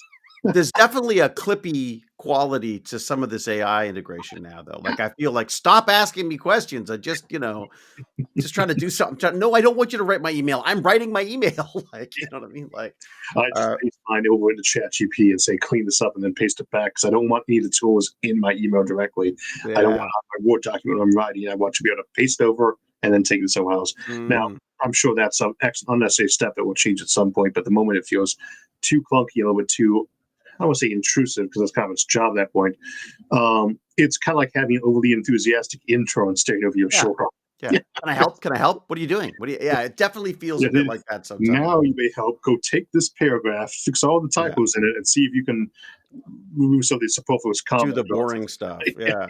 I mean, it's amazing how it's also worked in things like VFX. Like, Mhm. one of the most time-consuming, like, brain bending, back-breaking work was rotoscoping, right? Where you Yep. have to take an image and well, now, I mean, AI is making that almost not instantaneous, but certainly pretty close to it compared to what it used to be. Yeah, and you get that zone where like now you just do a little click tool to get most of the out of there without having to worry about it. At least Yeah. for that level, people can That's a accept. lot of jobs. Yeah, That's a lot because there were a lot of people required to do that. I mean, but at the same time, they've also now have the tools available to them to be doing a lot more effects and a lot more work on a lot more films. So, I'm going to guess that a lot of the folks who do that job, while they probably do like their work just fine, they certainly like the security of it, though that's going away.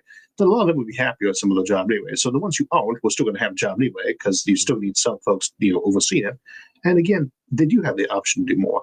We used to have what we call galley slaves. It's a joke for folks who had to go. The old days, the galley was the pre-print thing. We had to go through and like actually move the type around, things like that, before you could print pages. And they had to make sure that everything was perfectly formatted and spelled.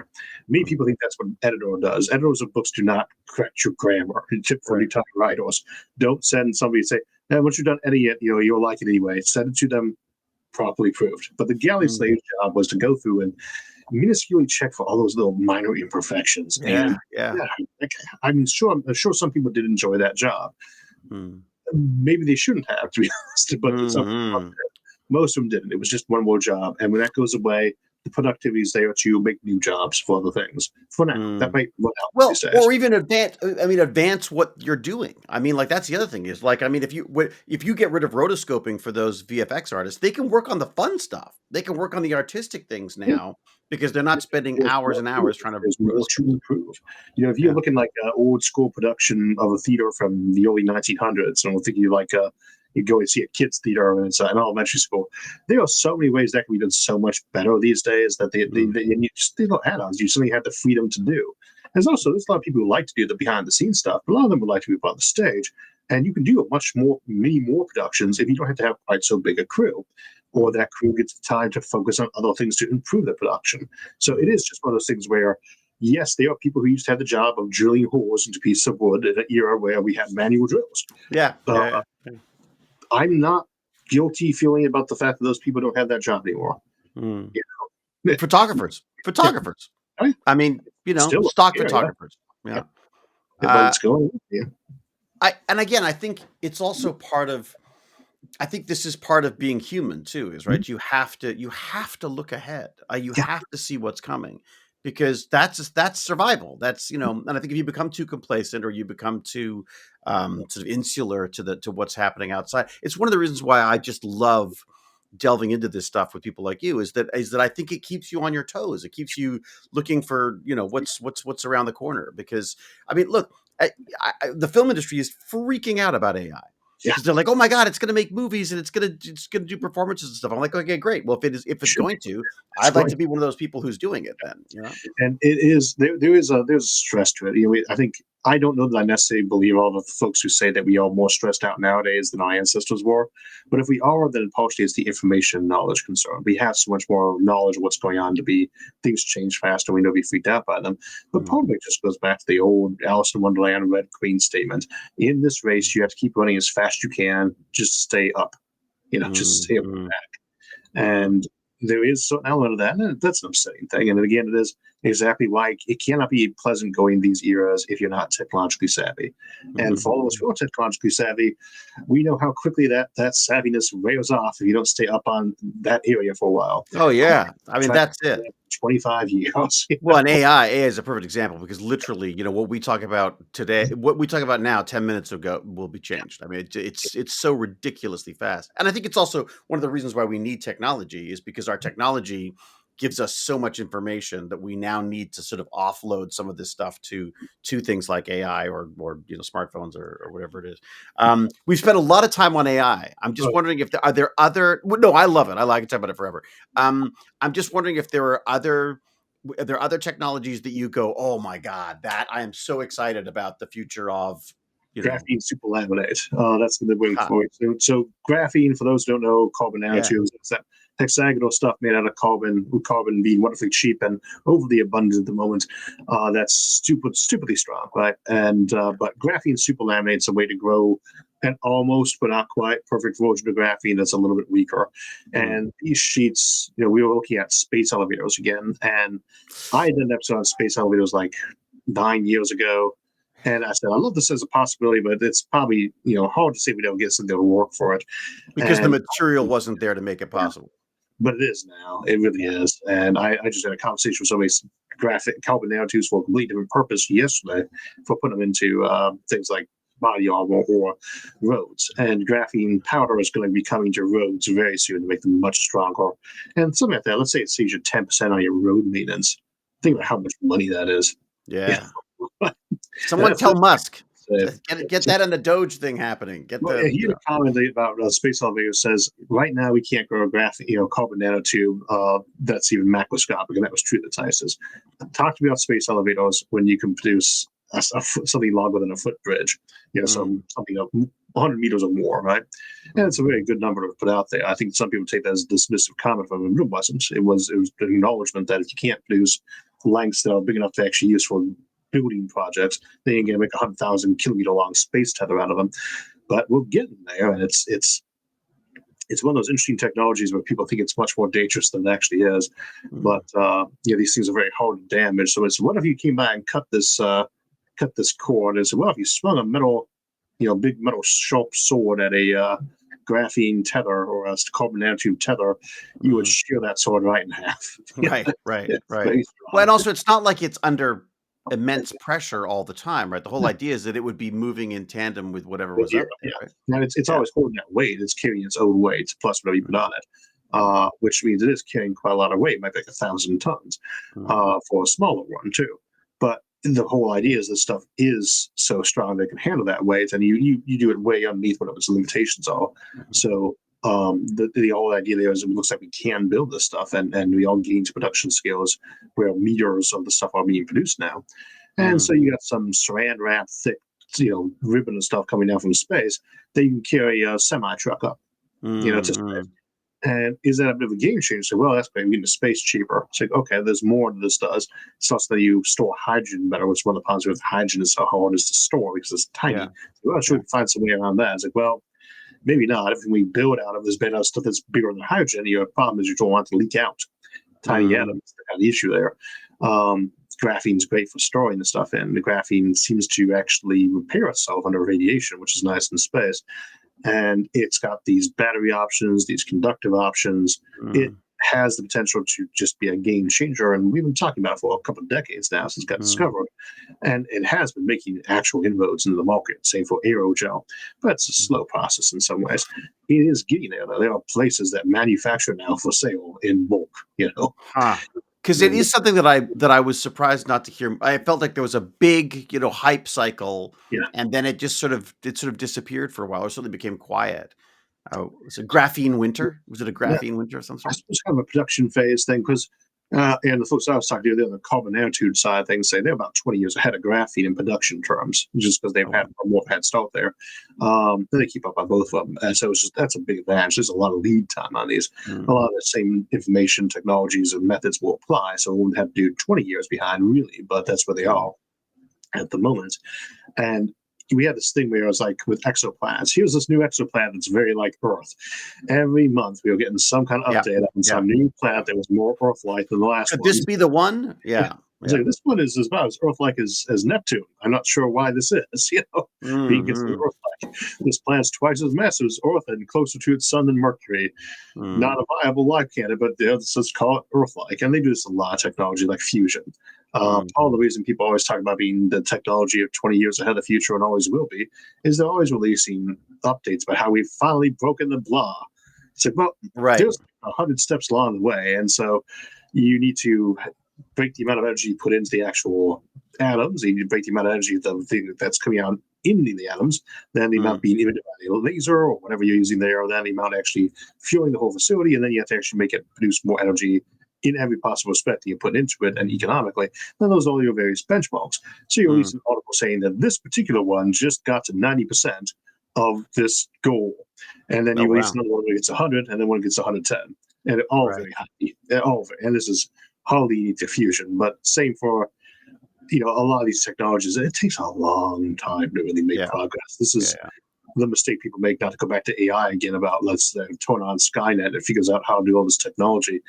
We've been spending 1,000 years trying to figure out how to make humans smarter. And there's been thousands of us trying to do it. It's not something you just magically do overnight. And I think an AI would have an easier time of it per se, maybe a little less hardware issues.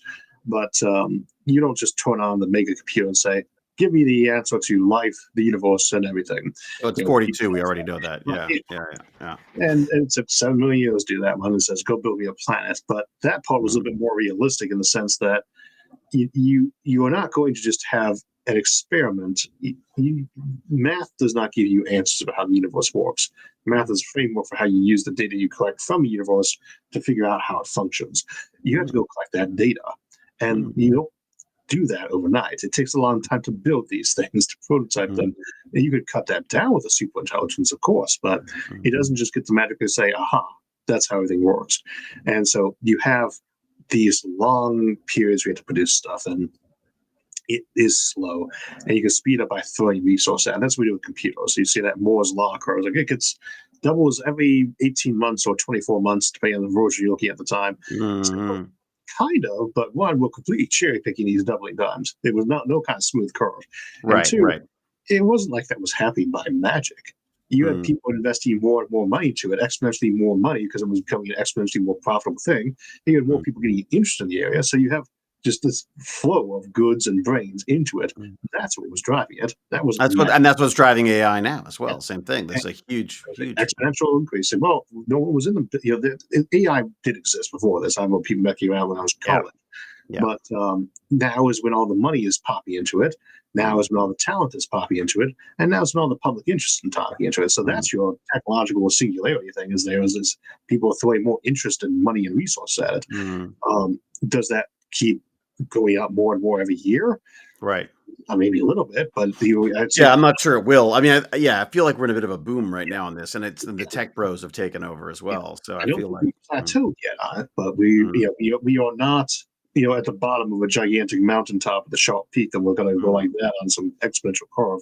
We are on the higher end of that potential plateau, not of the technology, but of the effort and interest we put into it. And that seemed to happen with computers. When was the last time that you thought this? I mean, I'm using a computer right now that's only a year old, but there's 4 of the ones sitting right here. They're the same ones I bought from 2012 and on. I still find them useful. Right. They still function. I mean, God, the fact of the matter is, you could probably go back almost. Well, I mean, you could certainly go back 7 years and still be using computers. I wouldn't want to use them for rendering video on. That's a no. I'm not running any machine learning models on them, but yeah. I mean, look, look how that's changed though too. I mean, like, look, all of us. Who would have thought that we've moved out of this, out of the the Intel world and into these ARM based things. I mean, it's the Mac has redefined it again, right? So, we've got questions. Agnes got questions for us. Okay, so graphene. Okay, all right. So that's something I've got to go back and look at again, because it's that's something that I remember being very excited about, and then it sort of dropped out of my radar for a while. So same. I've been interested in recently in the last 6 or 7 months. So. Oh, really? And is the space elevator the big one for you, or is there something else? That was the one that got me looking into it, though. I love space, but to me, space is mostly about improving the human condition. Maybe not the best thing for the president of space side to say, but still, space to me is opportunities for humanity. And I like space in its own right, but space elevator doesn't just get you to space. You go partway up a space elevator and let go, drop, and you're at speed. You can glide pretty much any part of the planet you want to. Wow. Maybe that's not the most effective way to do that, but they're cheap. They could potentially be putting millions of these things up. That's the thing. We could be getting stuff up there into orbit, and that just extends our. There's this wonderful description of us as the green tendril of Earth. We tend to think of ourselves as separate from the planet. Like that. It's our home. But the reality is, we're just a little ivy reaching out into space at this point, right? We need mechanism for plants to reproduce. Yeah, there you go. Yeah, that's it. Or we're taking our bags of bacteria out there. That's what we, Are you up for a couple questions? Sure, absolutely. All right. Okay, we've got Nixie here. Fantastic, Nixie. Isaac, what books do you usually read for fun? What genre of TV movies do you watch for fun? So this would actually surprise people. I'd probably do as much fantasy and history as I do sci-fi, but sci-fi wise, obviously there's a lot of classics I read. We will talk about Dune in the foundation earlier, but I read a lot of like very wide universe ones that are like extended universe ones, like Star Wars or Warhammer 40,000 or BattleTech or Forgotten Realms or Dragonlance. Not because the variety of them individually is all that great, but because the universe has expanded so much inside there. There's usually some good writers in there too, that these have these very deep thought kind of like looks at how this would really work. The chance to stop and have these conversations like we do on the show of how would that actually work? How would the tactics really work? And so that does tend to be kind of stuff that I like. But I think in terms of like sci-fi, which ones would I recommend to people to start off? Alastair Reynolds' Revelation Space is always my go-to first recommendation. Really? That's your first one? That's your first recommend? It Really? is. It's very hard sci-fi. It's I haven't read recent it. enough that it goes there. Revelation Space by Alastair Reynolds, and it's a very extensive series. Best modern sci-fi out there. And then maybe Really? Taylor after that. So Wow. obviously, Okay. yeah, Asimov, you got Dune, you got Ender's Game. There's a ton of them. And if you want, my website's got a bunch of book suggestions. It's isaacarthur.net. Just go to the books tab. It's got a long list. And Yeah, I'll put that in the chat right now. Actually, on there too. So Isaac Arthur .net. .net. There's my videos there too, but that's the book suggestions tab to go to on that one. Oh yeah, that's something else I wanted to ask you about. Did I get that right? I hope I spelled that right. You're using Nebula too, I guess. Is that your? Actually, I'm one of the co-founders on that one. My episode on the Paperclip Maxima, so that I think about was the really? first original video made there. And yeah, but so you're a part of that system as well. That's great. Yeah. Because I love the idea of it. Time they were like, well, we're bored. Let's try to get on streaming service. So, right. Well, everybody else did the work on that. I just put a couple of videos out for and said yes. But that's what's nice is that I kind of like the idea that we're not being tied to like one platform anymore. The idea of like we don't own any of this. Meant to supplement, like it's not a replacement for YouTube at all. It's not a replacement for Patreon. Maybe more that direction. It's the idea that this is more creator. Like if you've creators you follow, not to pitch that, be like do that on the show all the time. This is more the place for people who are really big fans of a certain show to come find that content, get the interesting for it. So that's great. Okay, also it's like Patreon basically. Oh, that's fantastic. Okay. All right. Questions. Going back to the questions. Invisible Dimensions asks, Isaac, do you think that in the future we will all have to be vegetarians, like in Do Androids Dream of Electric Sheep? Which is the Blade Runner basis too. Yeah.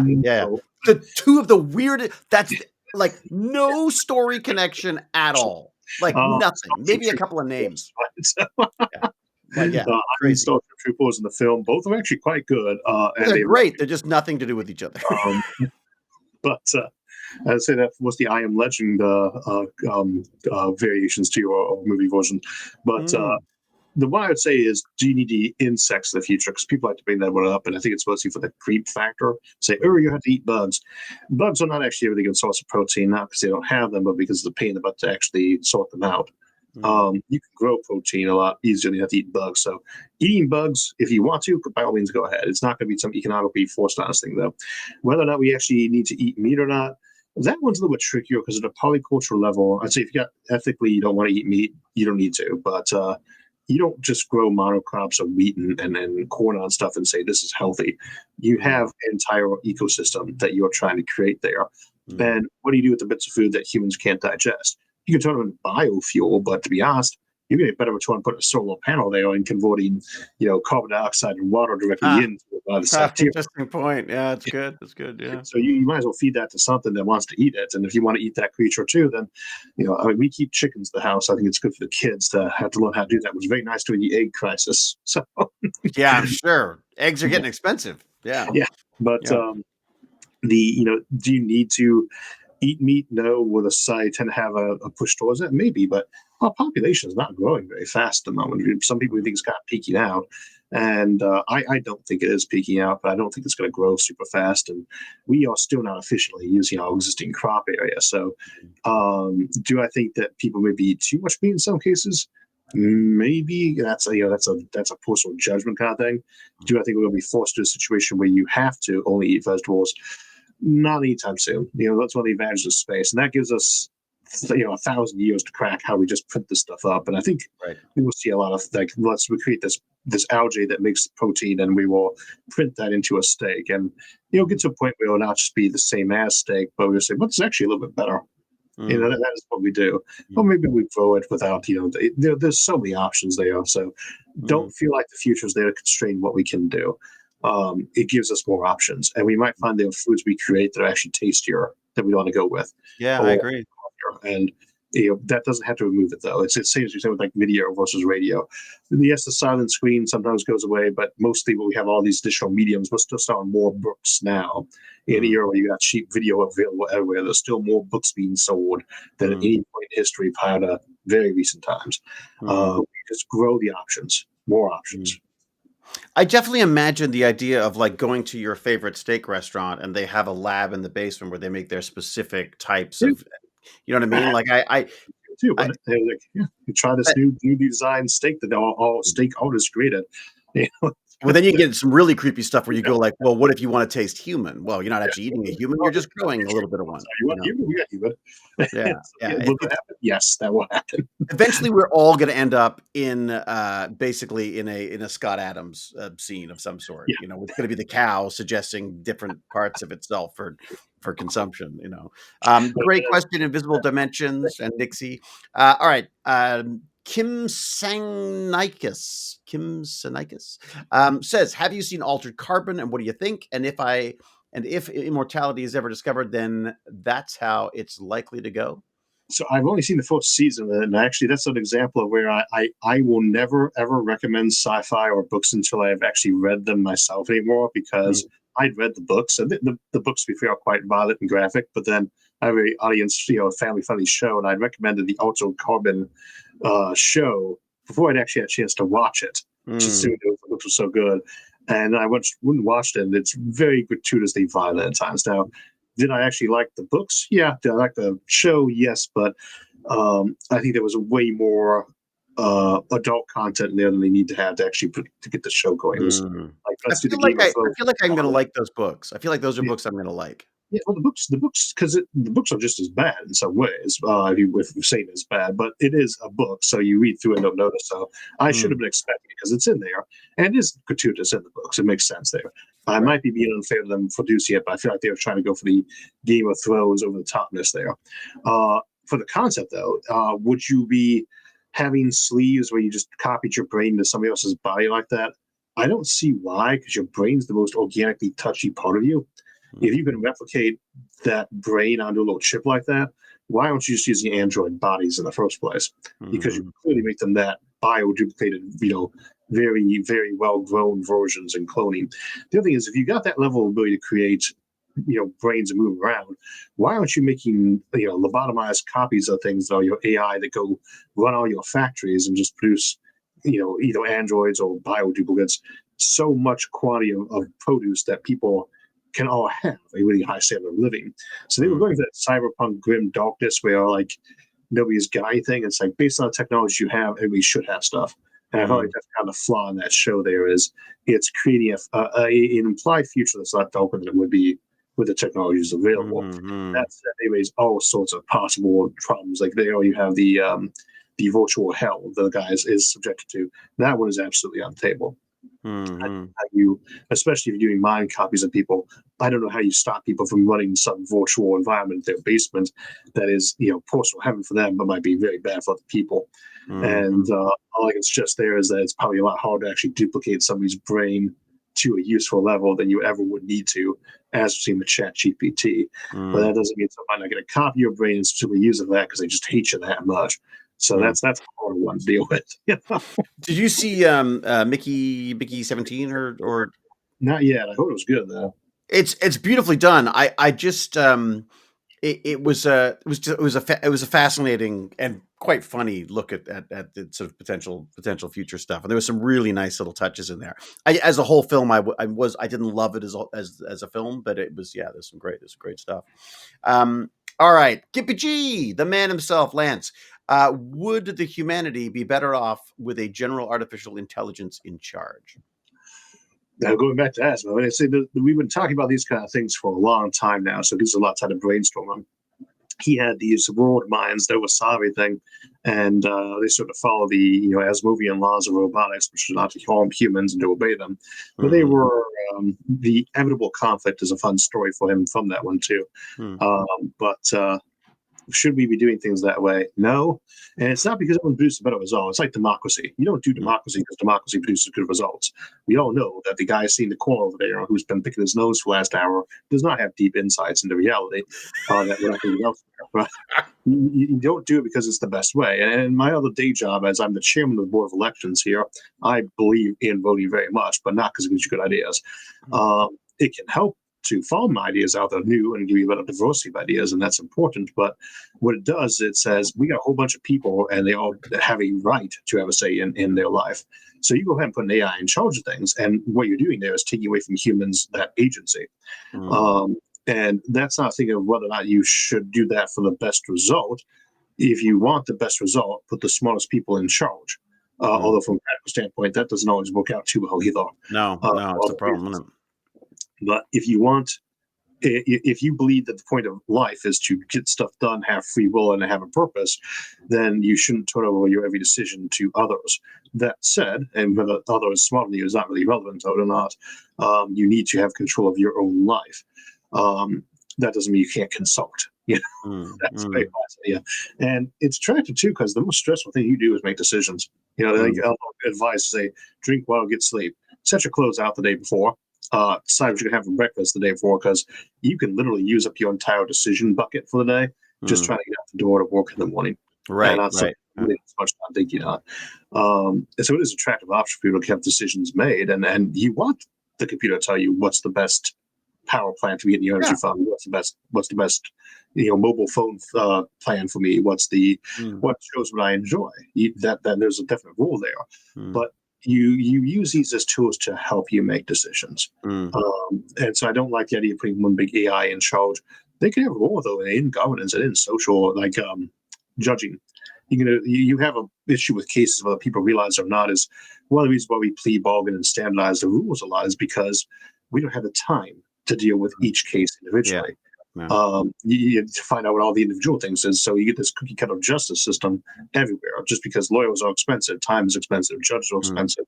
It gives us some options for maybe doing that better. But as a tool, it helps the judges, it helps the lawyers, and they use a lot in law already. It's getting more every day, and it helps the individual. Say, help me find. You can just tell the thing, I did this crime. Don't tell. Give me the best idea. What lawyer should I talk to? What kind of plea should I be looking for? What are my odds on this case? And that is something that AI can do for you, and you can erase its memory afterwards. And similar cases, which is a lot of laws looking up the case histories, right? It's a huge change now. Everyone's got their bookstore on their shelves behind them in law, but nobody has opened them in years, and I wouldn't be surprised to have them a faker from a garage sale.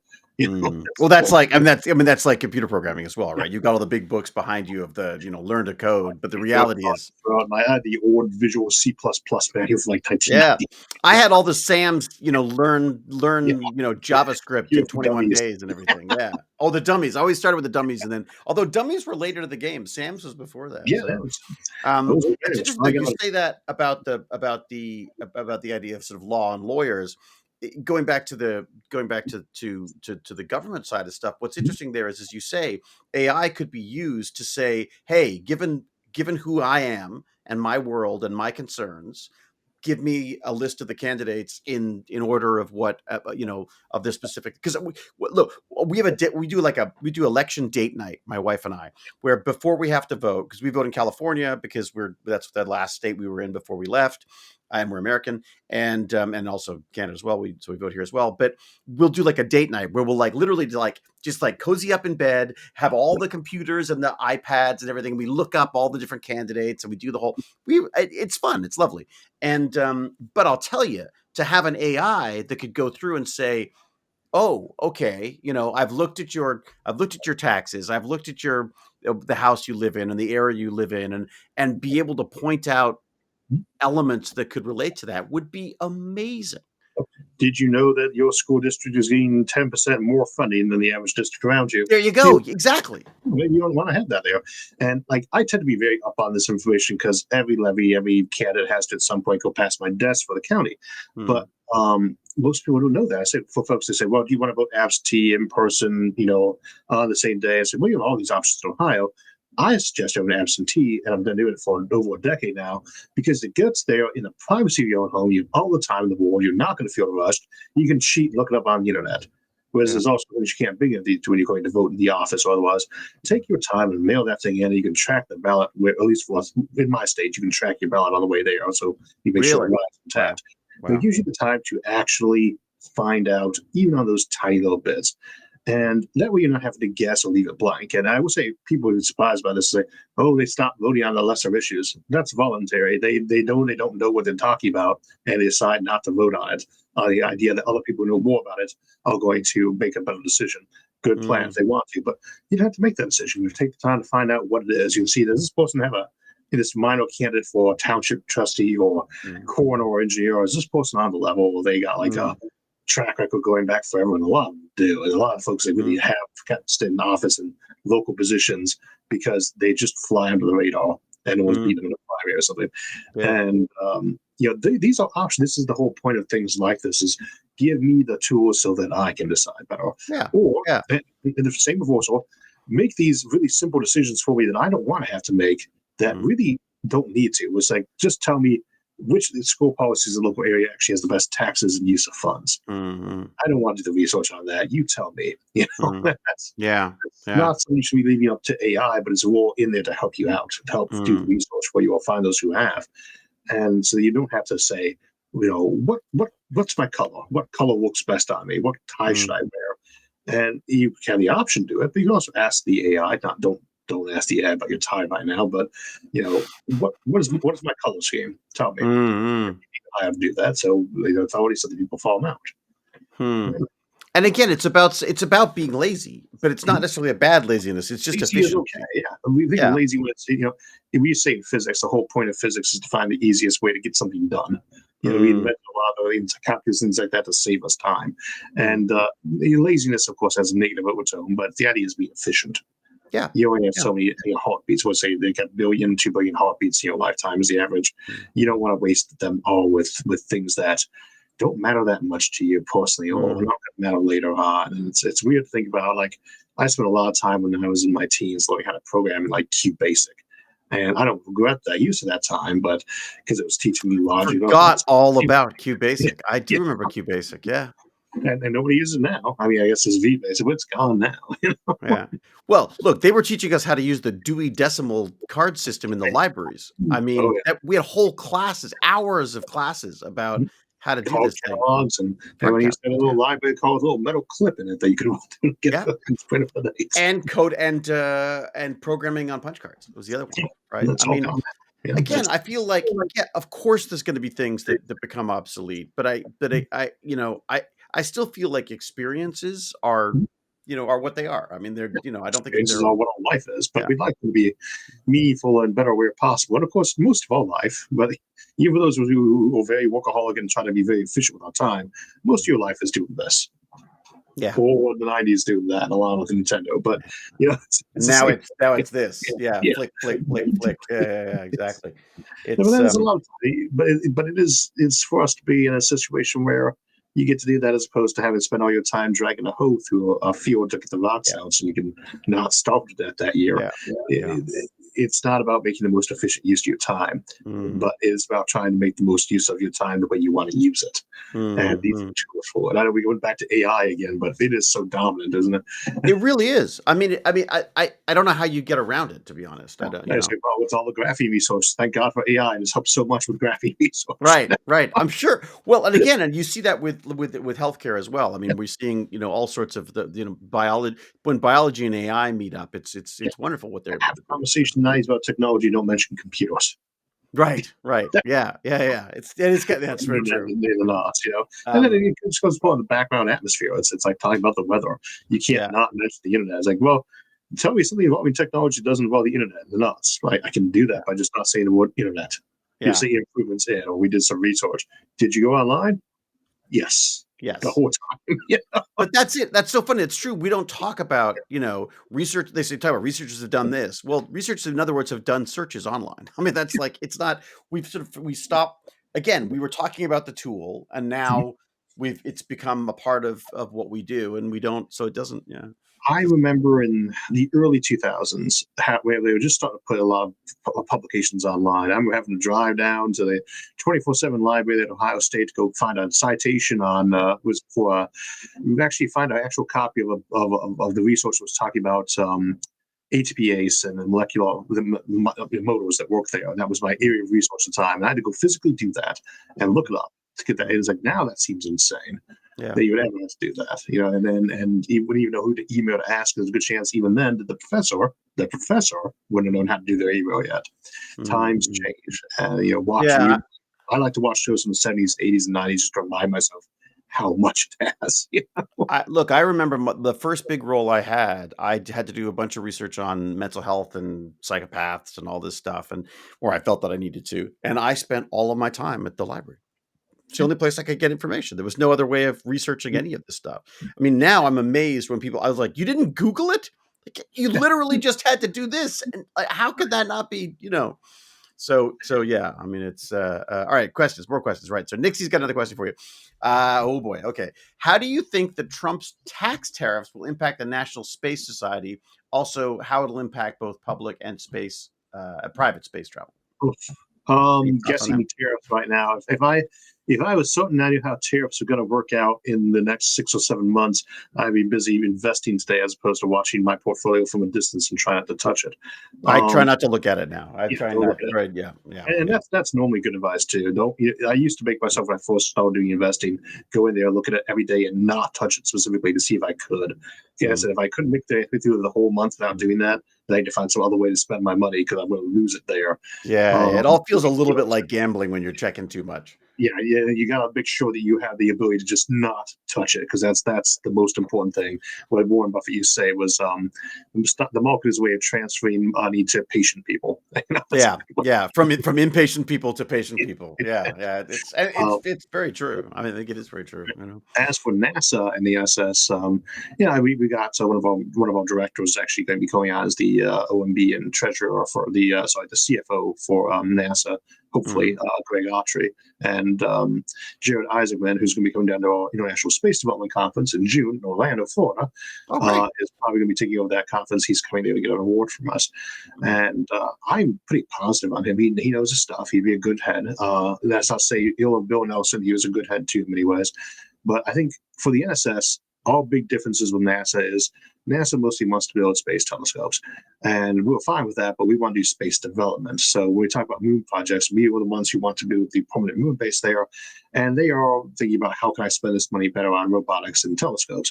And of course, the answer for most space enthusiasts is, can't we just get more money to do both? But that's not necessarily the cause. I don't know what NASA's budget is going to look like next year. I expect it'll be trimmed a lot, but I don't think it's going to be trimmed as much as people are worried about at the moment. And that isn't always necessarily a bad thing either, because it gives you money to put in other areas. Wait and see is my thoughts on that. And of course, the space side itself is 100% politically neutral on all things. So. Well, and it does seem like he does seem to be, even just from an ego standpoint, wants to be the guy who gets us back on the moon and stuff. I feel like there's a certain element. Jeff Bezos, and we gave him an award some years back, and as I point out, we didn't just give him an award, he came and got it. He looks like Lex Luthor. Oh, yeah? He does, doesn't he? I guess he does. It's true. All these balding billionaires. Yeah, it's so true. They're rich in tech because they love space. And you can have opinions on Bezos or Musk or Trump or the folks like that. Is most people from our generation later, they love the idea of planting a flag on Mars. I don't even care what the flag says. They just want to plant one there. Yeah. And you get your ass to Mars. We say those Aldrin's one. They want to do that, and they're spending money to do that. They could be spending in areas that will make them more money. They are not investing in space because it's a gold mine yet. So for that, I respect them regardless of what other views I might have on that. And I think that space does have that wonderful thing where it does tend to draw people together. I mean, we still operate the space station with Russia. Yeah. That says something right now, doesn't it? We're still able to do that. And we still have pretty open science exchange, even with like China. They're obviously not always the most reliable for us information. Fingers crossed that remains. Yeah. And please. In that area, in that zone, things have still stayed very open and very cooperative. And that's, there was a lot to say about competition on these things too. But right now, space still tends to be that thing that keeps people pretty unified. And jargon and buzzwords aside and pros, it's got a good reputation for doing that because it does tend to keep people unified, and that people do all want to get up there in space, which is awesome. Once we get to space, we can all unify, and the goal is spreading out all over the place, never talking to each other again from light life. That's the goal. Yeah, the goal is basically just to have like a very, very tall walls for your neighbors. Yeah, it's a scary thought in some ways because you can go launch a cult off into space on a big old O'Neill-cylinder spaceship that has 100,000 people who believe in. It doesn't matter, something weird and strange, and they can go off to a planet on the other side of the galaxy if they want to, if they're patient to get there. If they spend a trip on ice or whatever, and then they've got that place to go do what they want with. And it might be something that was so bad that we eventually have to get out there and go to war with them, but that's a million years away. In space, you have the option to try a lot of things, and the biggest thing you have is try new neighbors. Because you got right now, if you got a country that doesn't like its neighbor, or a state of province that doesn't want to be part of that country anymore, they're stuck. Because the country can't even let them go because it becomes a strategical logistical weakness. In space, you got space habitats, planets move. You can just pick the thing up and tow it somewhere else. The county of O'Neill somewhere can just say, "We're done. We're just going to move over to Switzerland." They take the whole thing with them and move. It becomes it becomes the northern Alaska of the future. Whereas you want to go and live off the grid, go off planet. And you move the grid, and there's an option there is that it opens new doors, and again, that's the same thing for technology. It opens new doors. They're not always good doors. Most of them are, or at least that's not true. Most of them are horrible doors, but you can choose which ones to walk through. And for the most part, we have plotted courses that are mostly positive going through those doors. When we look through them, we can usually see the big pointing fiery pit and say, let's not walk through that one. Let's walk through this one full of milk and honey instead. And we've been doing this for what? Realistically, for 4 centuries. It's not like we weren't doing it before that too, but we've had 4 centuries of nonstop technological disruption, especially the last one. We're still here. Yeah. But as I say after the stock market, past performance is no indicator of future performance. No, true. But it does. But it's a good point, though. I mean, and the reality is, many of us, even some of the poorer of us, are still living at a level far beyond what the kings and queens of bygone eras have lived like. I thought it was fascinating that you read history, because I think that's. I feel like that's like peering into the future as well. Are you going to see those kind of those patterns and stuff, and what's peering going on? in the past is a great way to because you have to break yourself out of the mold. We see this in sci-fi. We talked about this with Dune earlier. It was one of the few settings that really felt like it wasn't like paced the current civilization into the future. And when you try to look at like what would the future be like, you have this tendency to try to project the current times onto it. And I do that all the time in the show. One is I use sci-fi examples or modern ones is not because I think that civilization will be the same now as then, but because it makes it an easier way to explain it. And I'm not really trying to predict the future. I'm trying to explain science and what the options are. I'm not a seer. Maybe I'm a good one. I'm right 51% of the time, right? But the idea is to explain the concepts in a way that people can actually grasp them. Yet that's not what the actual future is. And what I am trying to do is predict it as best as I reasonably can. And that means not locking in the current mode of what matters. Almost every major problem that's in front of us right now will not matter to us in 50 or 60 years. Because technologies will give options that remove the inevitable conflict that would have happened there. It's a who's going to be in charge of what, or these things will just change because you don't have to worry about where your long distance bill is coming from anymore. What talking was whether or not it's ethical to get a replacement heart from somebody who died. That was a big discussion point in the 60s and 70s when they were open heart surgery.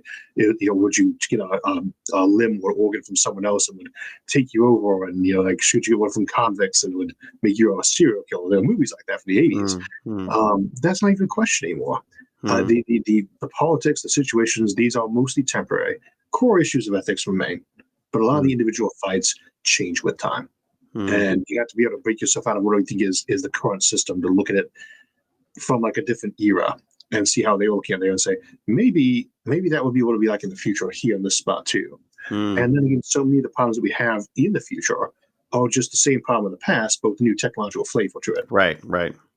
And you see it easier when you back up off it and see it from a sci-fi perspective, fantasy perspective, or historical perspective, or sometimes just to ask people who are not from your circle. Yeah, well, that's it. Perspective, just different perspectives. That's it. That's why the whole diversity thing. I think people sort of forget that part of that is a diversity in You have to be opinions. used for a reason. Yeah, you need that diversity. My wife does not care that much about most things I care about. They're geeky, I'll bring something else like, who cares? And he's like, I mean, I do, but you're right. This really Yeah. doesn't matter as much as I think it does it? Yeah. Which sort of leads me to a question I was meaning to ask earlier. But do you think we're doing a lot of this sort of like navel gazing about AI Mhm. and also CRISPR technology and all these, where we're sort of going like, okay, what could go wrong? We need to start planning for this stuff. Are you a fan of that, or do you think it's about get out of the way of the technology, let it go, and we'll figure Oh, out the problems as they show up?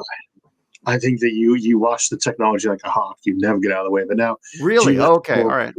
they say every last thing? No, you have to give the technology sort of room to develop, right? Mhm. But the pathway, to me, the path of destruction lies around when you actually abdicate your involvement with it. And partially that's an existential thing.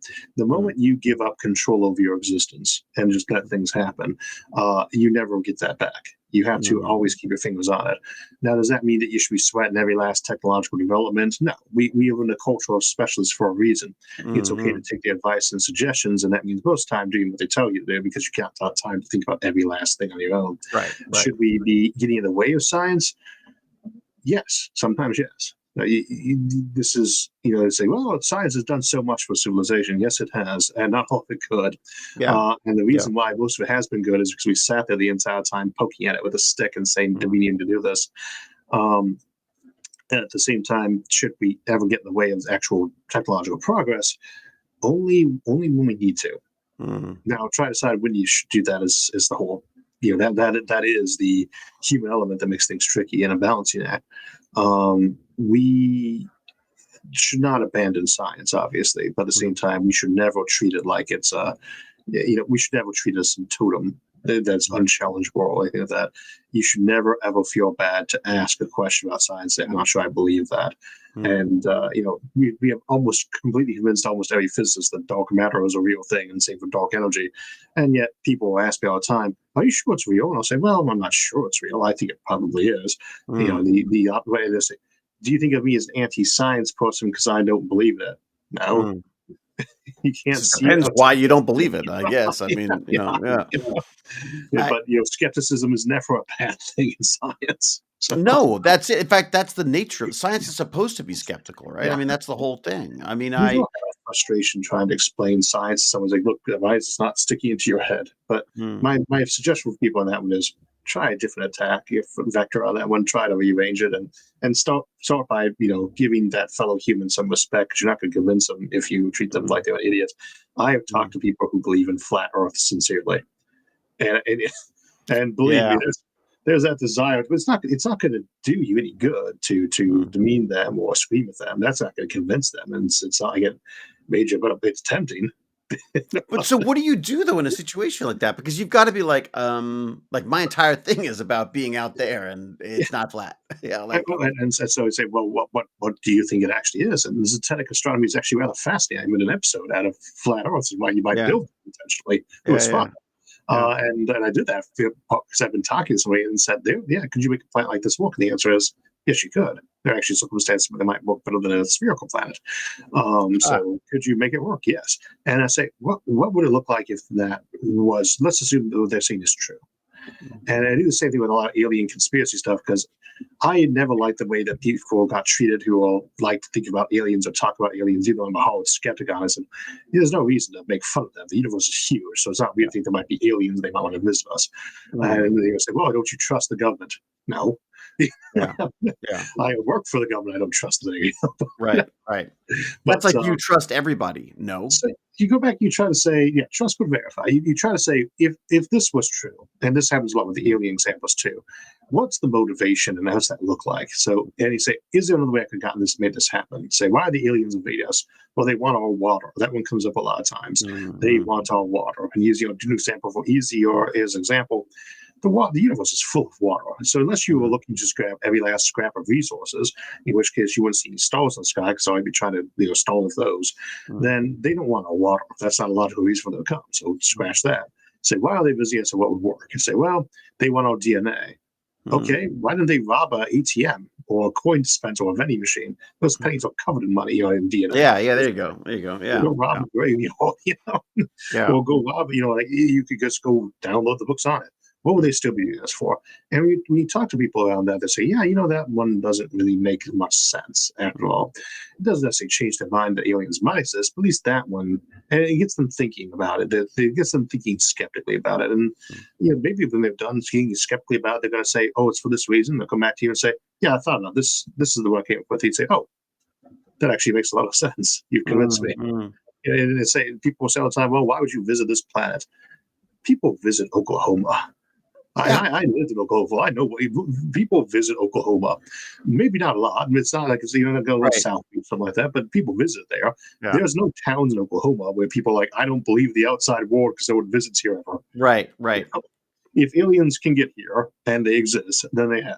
That to me is a very simple calculus. Whether they fall some prime directive or things like that, I can't say. But you had this wonderful theory about the reason why they would come here would be because it was for collectibles. Oh yeah. That was one idea I had. So I tried to think of. I love that. Actually act like they were now, and I kind of like why they got these ships that clearly can't be too stealthy because we keep spotting them.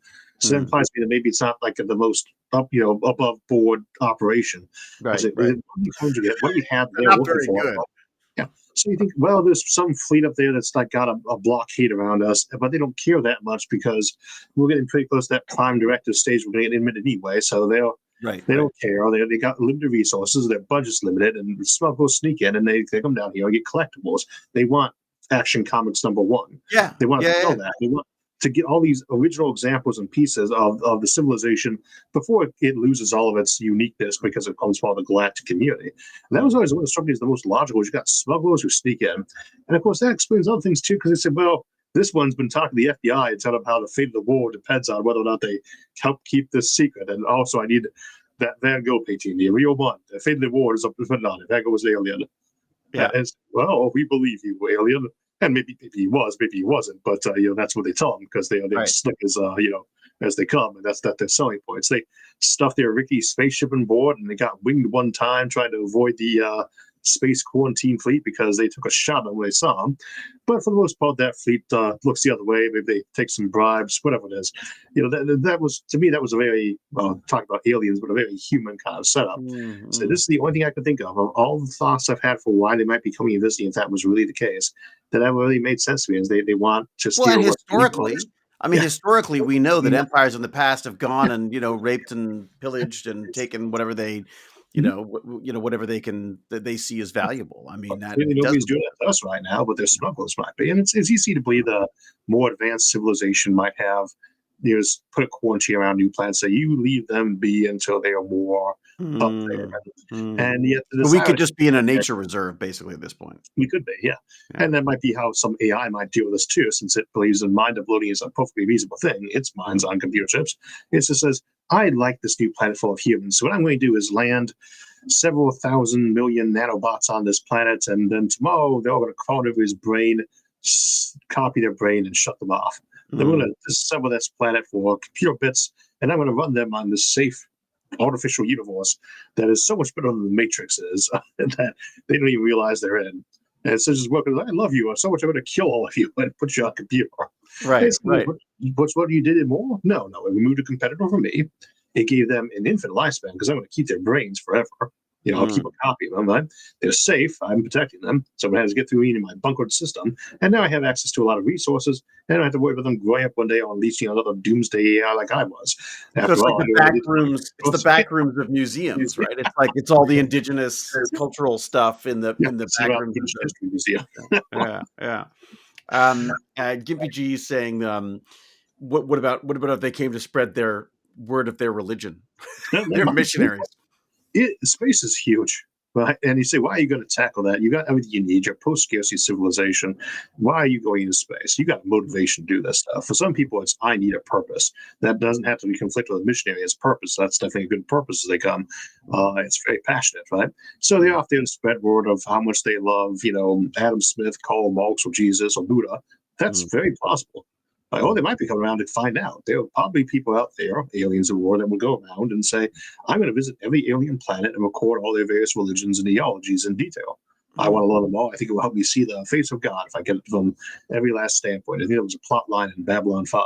They just want to learn all they could because they thought it would give them more perspectives. Would people believe that? Yes. Is it true? I have no idea. But would people believe that? I'm sure many people would. Would they believe in enough to cross entire galaxies?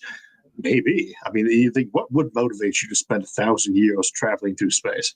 Well, people did it on boats. I mean, Yeah. It's not 1,000 years, but it was certainly a chunk of their life, a big chunk of their life. Motivation to do the stuff, and you say what motivates you? Well, it really probably isn't to collect rock samples too much. So it's building a new community.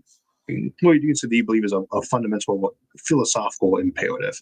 You want to spread word of God, or you want to spread word of the perfect utopian system you design, like the Federation from Star Trek, or from culture, from Ian M. Banks one. They go around spreading their words to new civilizations about their wonderful culture, which they also make fun of because it's an interesting book series. But you have that. And or Douglas Adams, it's just to insult everybody in the universe. Oh yeah, yes. Was it the raw bag or the infinitely prolonged? Yeah. Who use their time by just insulting people randomly. If you have infinite life extension technology, you still have people who decide to check out because they're bored of life, or they don't. Yeah. It's not as if they make themselves die so much; they just don't take as much effort to preserve themselves. So when someone tries to raid them for resources or blow them up, they're less likely to survive. The people who survive for billions or even trillions of years, and the universe allows that option, right? These are people who are very obsessed with continuing themselves in some fashion, and that means they're probably crazy. Yeah, sociopath nuts. Yeah. That's so true. They are probably crazy. Yeah. What keeps you when you see every copy of every movie 5 billion times? Have you watched any of Invincible on Prime? Just full season. I need to get around to watching season 2 and 3. Though I'm familiar with the comic book series to a reasonable degree. So it's just got some interesting. It's interesting, sort of aliens. Well, not basically aliens versus humans type stuff, which is just the Litramites, and I know they're trying to conquer the universe. So if I remember right, anyway, you see that there's some really interesting alien examples in comic books. Realism, not so much. No, God, no. There's no science to it, but it's just more of almost like a sociological kind of study. Thought experiment, and I love a lot of those. Are one of my favorite comic books. They're very unrealistic, but then they make for great examples to explain science. People just say, "Well, here's why this isn't," and I don't pick on things I don't like. Like I've mentioned Battlefield Earth once or twice, or things like that. But by and large, if I mention sci-fi on my show, it's something I actually enjoyed. Right, but they're not safe from criticism. That's still allowed. This example is something people enjoyed, and therefore they willing to think about it, and that makes it a good use for example. Because they like thinking that universe already. And the amount of time people will spend trying to figure out whether like the Star Wars fleet should beat the one from 40K or Star Trek. God. No, I can't. Yeah. But it makes you think to use an example because that always tells you people are fascinated enough on that to spend hours and hours thinking about it. So if I can squeeze some science in there. There you go. Why not? Well, that's it. Yeah, I sort of see it the same way. Anything, it's just a little crack that you can get some science in there is definitely the way to go. I'll just double check, make sure there's no more questions. But Isaac, I could talk to you for freaking hours, and do. I don't want to keep you any longer. It's already been over 2 hours. And as I say, people are gonna have to go back and check out the beginning. Once I'm gonna post the whole thing. Once I've got the restream version of it, but just amazing. What do you got next? What's any? So what amused me, the next episode on that comes out tomorrow is on the Fermi paradox and zombie AI, which is coincidental. Wow! So, and then we try to look at what would it look like if we actually got killed off by ChatGPT as it were. Oh, fantastic! Well, that's great. Civilization fell apart because of it. So if you didn't have enough AI without discussion today, check it out tomorrow. And if you did, you definitely have it. It was on hydroelectricity. Oh yeah, the hydroelectricity one was interesting too. Yeah, because it is so it feels almost antiquated now. Yeah, and yet there really was. I was surprised when I decided to do the topic too. That how many new things that I hadn't even heard about that were out there for, Yeah. and then we very interesting technology to deploy, like tidal barriers going out there as giant power collectors slash new land to live on.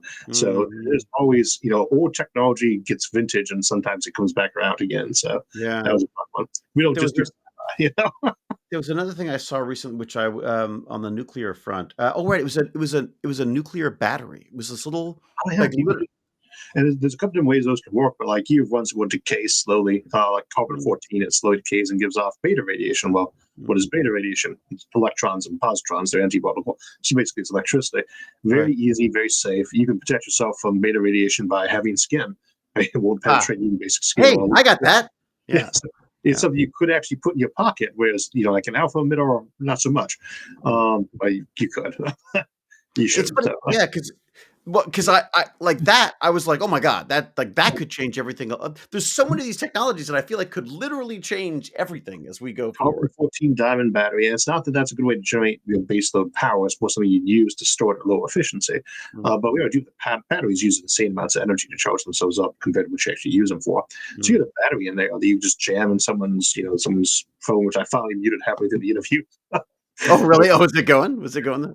It was trying to beat me a couple times. I keep forgetting to beat it, but it would you just put one in here and it would last. So I don't know the half life of carbon 14 is off the top of my head, but tritium, for instance, is like 12 years. So that battery lasts a very long time. You never change it. And you pull it out and recycle the battery when you're done, and the other electronics, but you never have to charge it. Right? Mm. And that's the kind of things that nuclear battery makes an option for. Yeah, that's the Um, dream, isn't it? yeah, and it doesn't have to be, it doesn't have to be in any way dangerous. Mm, It's just, and so carbon is a very useful allotrope, and so is its isotopes too.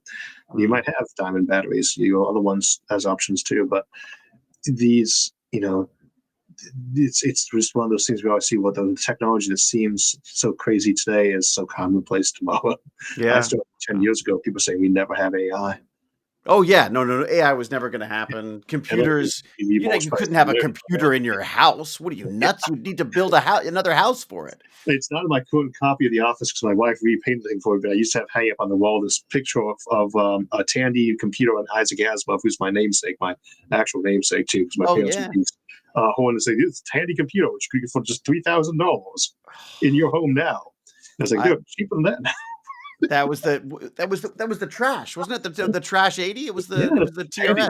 yeah, Yeah, it's yeah, not it yeah. was good. Oh my But god. we were I used to watching live at Radio Shack. shop on prizes, and Radio Shack was the place to be. But Oh my I god, it always was the get this. best.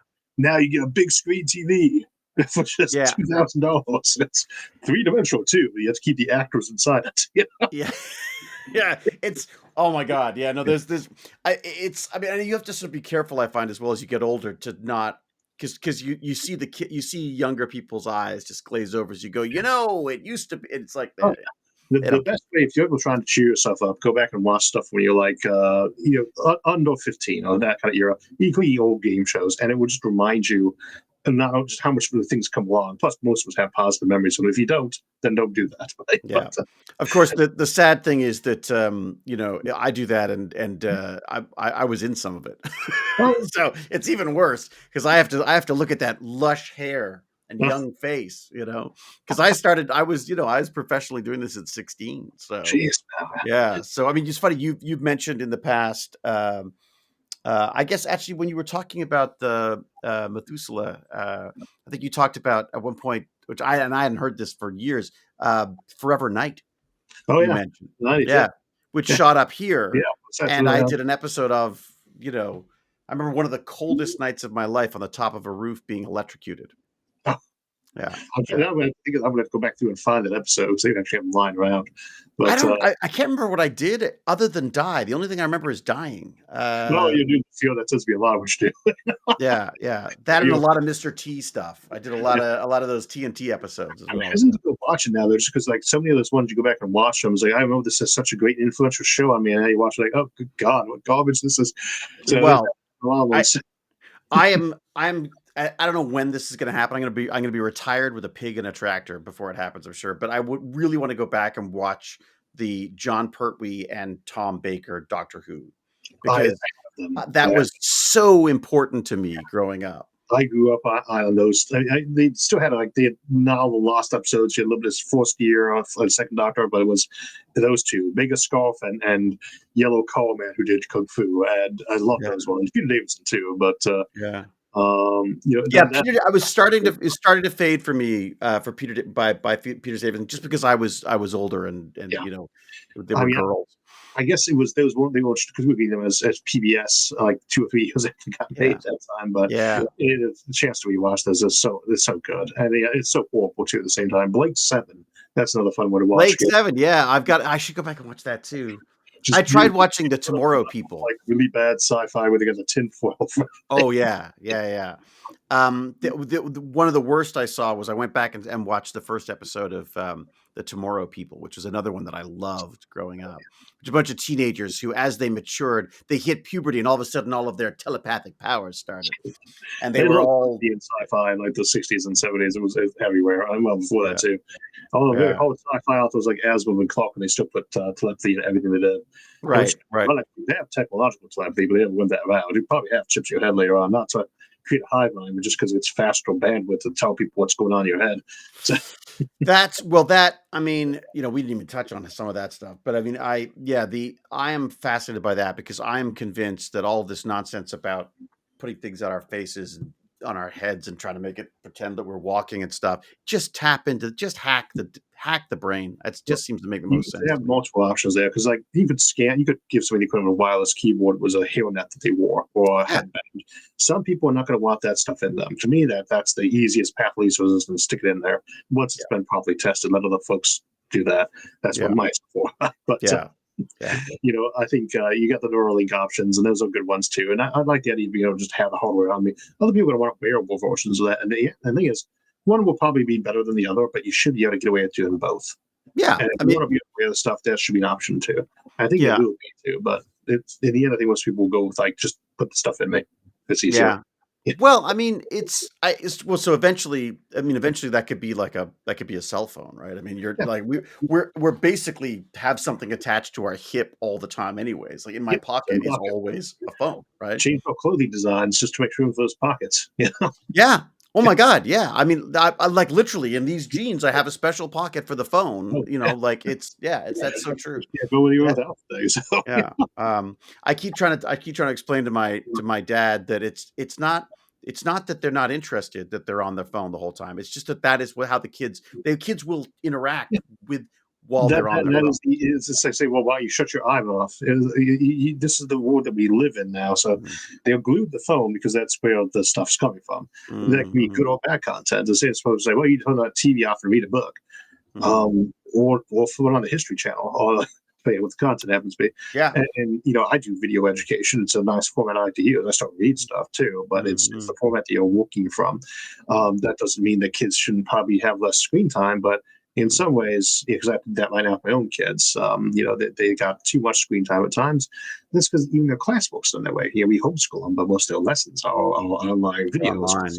It's easier for someone who's a professional to teach that particular thing than for me to stare at them and tell them how to do basic spelling, So with hands-on, of course. But that is a visual problem in that our eyes aren't well adapted to work on these screens. So we can make better screens or plug a wire into your head. I don't like to that's what that would be. And if you're good with that, and I think I probably would be once it was reasonably tested out, then you're good. If not, then you have to find a screen that your eyes can use a lot because that's what's going to happen. Maybe it'll be that they just project onto your glasses. Maybe it's projected onto your eyeballs.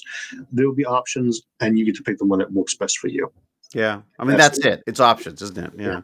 I mean, the reality is that like writing and this whole the whole concept of that was an abstraction that we needed because there was no other way of spreading the word. Dead people. It's like a hive mind for dead people. Basic language gives you a very basic hive mind. And then you get to wrap the dead people in, or folks who live far away by using writing. It's kind of like a time machine. But writing is something that most of the population really didn't do until last century. That's a new thing. It's not we didn't have it from millennia before that, but it was not casually done. Paper was expensive. Chalkboards were iffy at best. and there wasn't much need to. The printing press changed that and made it actually possible to have a lot of books because there was no reason why you'd want to read before that because there weren't enough books anyway. You had much you could read, and no advantage to you spending years to learn how to do it. Half of them were in Latin, anyways. Yeah, right. And so we actually might lose writing, or writing, specifically writing, not reading, sometime next century or so. Because why are you going to take the time to actually write these things down yourself when you can just say them and have it write them down? Yeah, you read faster than you can speak, so you still want to read, right? But you need to actually write. I'd say you keep that skill, but I don't know that people are really going to seems to kind of into cursive. Well, my kids still learn cursive. Are you teaching cursive? Oh yeah, well, my wife is teaching the cursive. I am okay with that. So yeah, it's fluid handwriting. So I'm torn on that. Like, I introduced my son to ChatGPT because I was like, I'd rather at least show him what's available and how he could probably use it. So yeah. He's got to have to learn how to at some point. I mean, when they grow up, William. Anyway. I didn't realize you could actually send money. Someone just sent me $5. I was like, on YouTube. I didn't see it there. I see that one there. So that's what we should actually answer that question then. There you go. But there's a question. There's a question attached to it. I could do that. Okay, I could do. Okay, we should. If I'm going to get bribed, I feel like I should ask the question, right? William says, if either intelligent life or Earth-like planets are beyond our capacity of our space travel, would traveling to only lifeless worlds be depressing? For some people, yes. For other people, it would be, you're going to know before you go there. We are never going to just arrive at a planet a week after we discovered it, on some spaceship.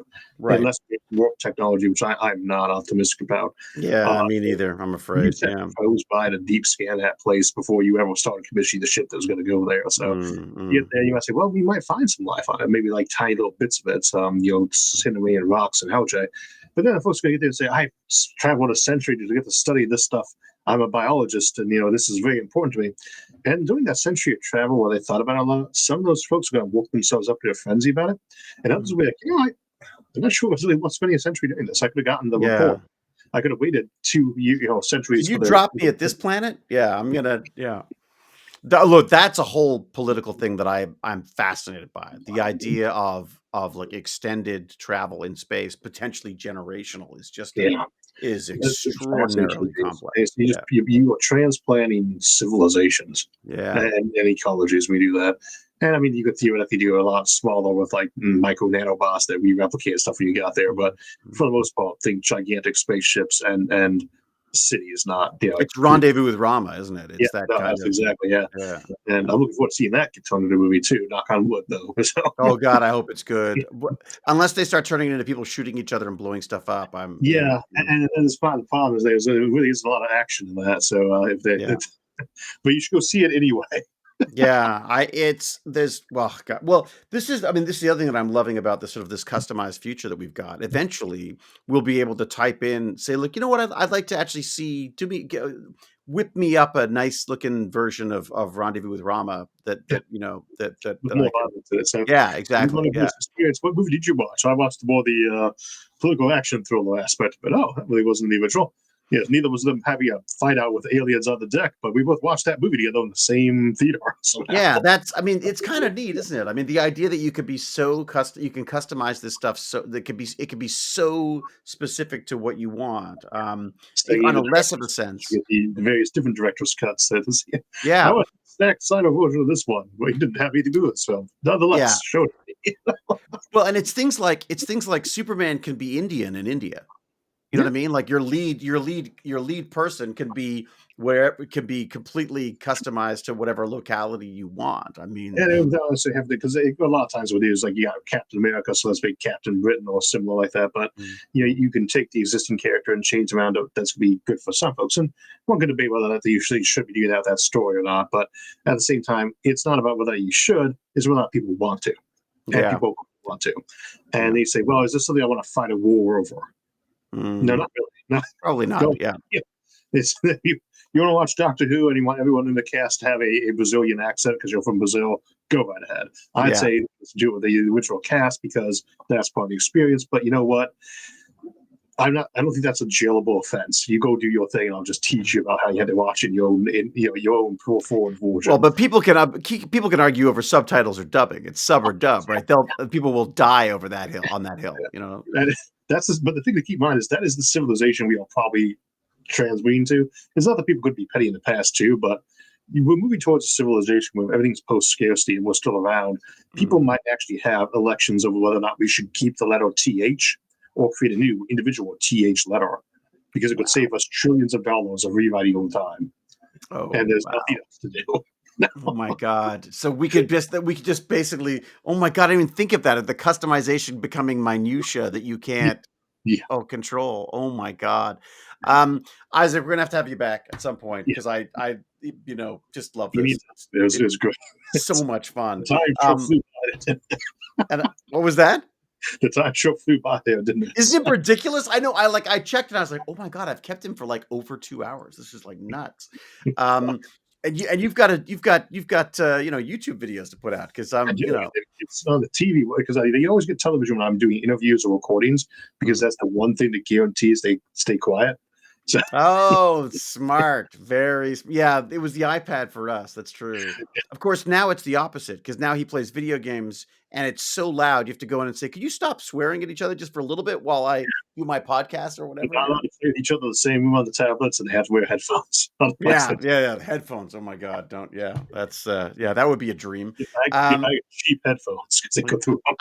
I literally, the number of times I look up soundproofing is ridiculous. I mean, it never really all works all the way, too. So I think it's a couple. I got nice, sound blocks around, but it's limited. So. It muffles a little bit. I mean, I think yes, unless you're literally got like an isolated box of some sort, you're hanging from threads on a, it's not particularly soundproof. I'm gonna miss him when he's gone though, because he's, he goes to university next year. So, you enjoy it while you can, my friend, because all of a sudden it's nice. They're in university and you miss them. All right, Isaac, thank you so much. Obviously, go check out Isaac on YouTube. It's not just punch in that name and it shows up everywhere. It's amazing. Thank you so much for what you're doing. I love it, and it's such a wonderful, entertaining and informative of the thing that you're doing. It's amazing. So yeah, and it's a lot of fun too. Thank you for I know it looks like fun. It sounds like fun. Yeah. That's why I want to get in on it. That's why I'm getting you in here to try to anytime. Fantastic. Look, all the best, Isaac. I will take us offline and then I'll say thank you, and then we should be then I'll let you go. Everybody, thank you very much. Until we geek again, I will say, be brave, be kind, be brilliant, cheerio, and huzzah, because that's my dog. All right, ending the stream here.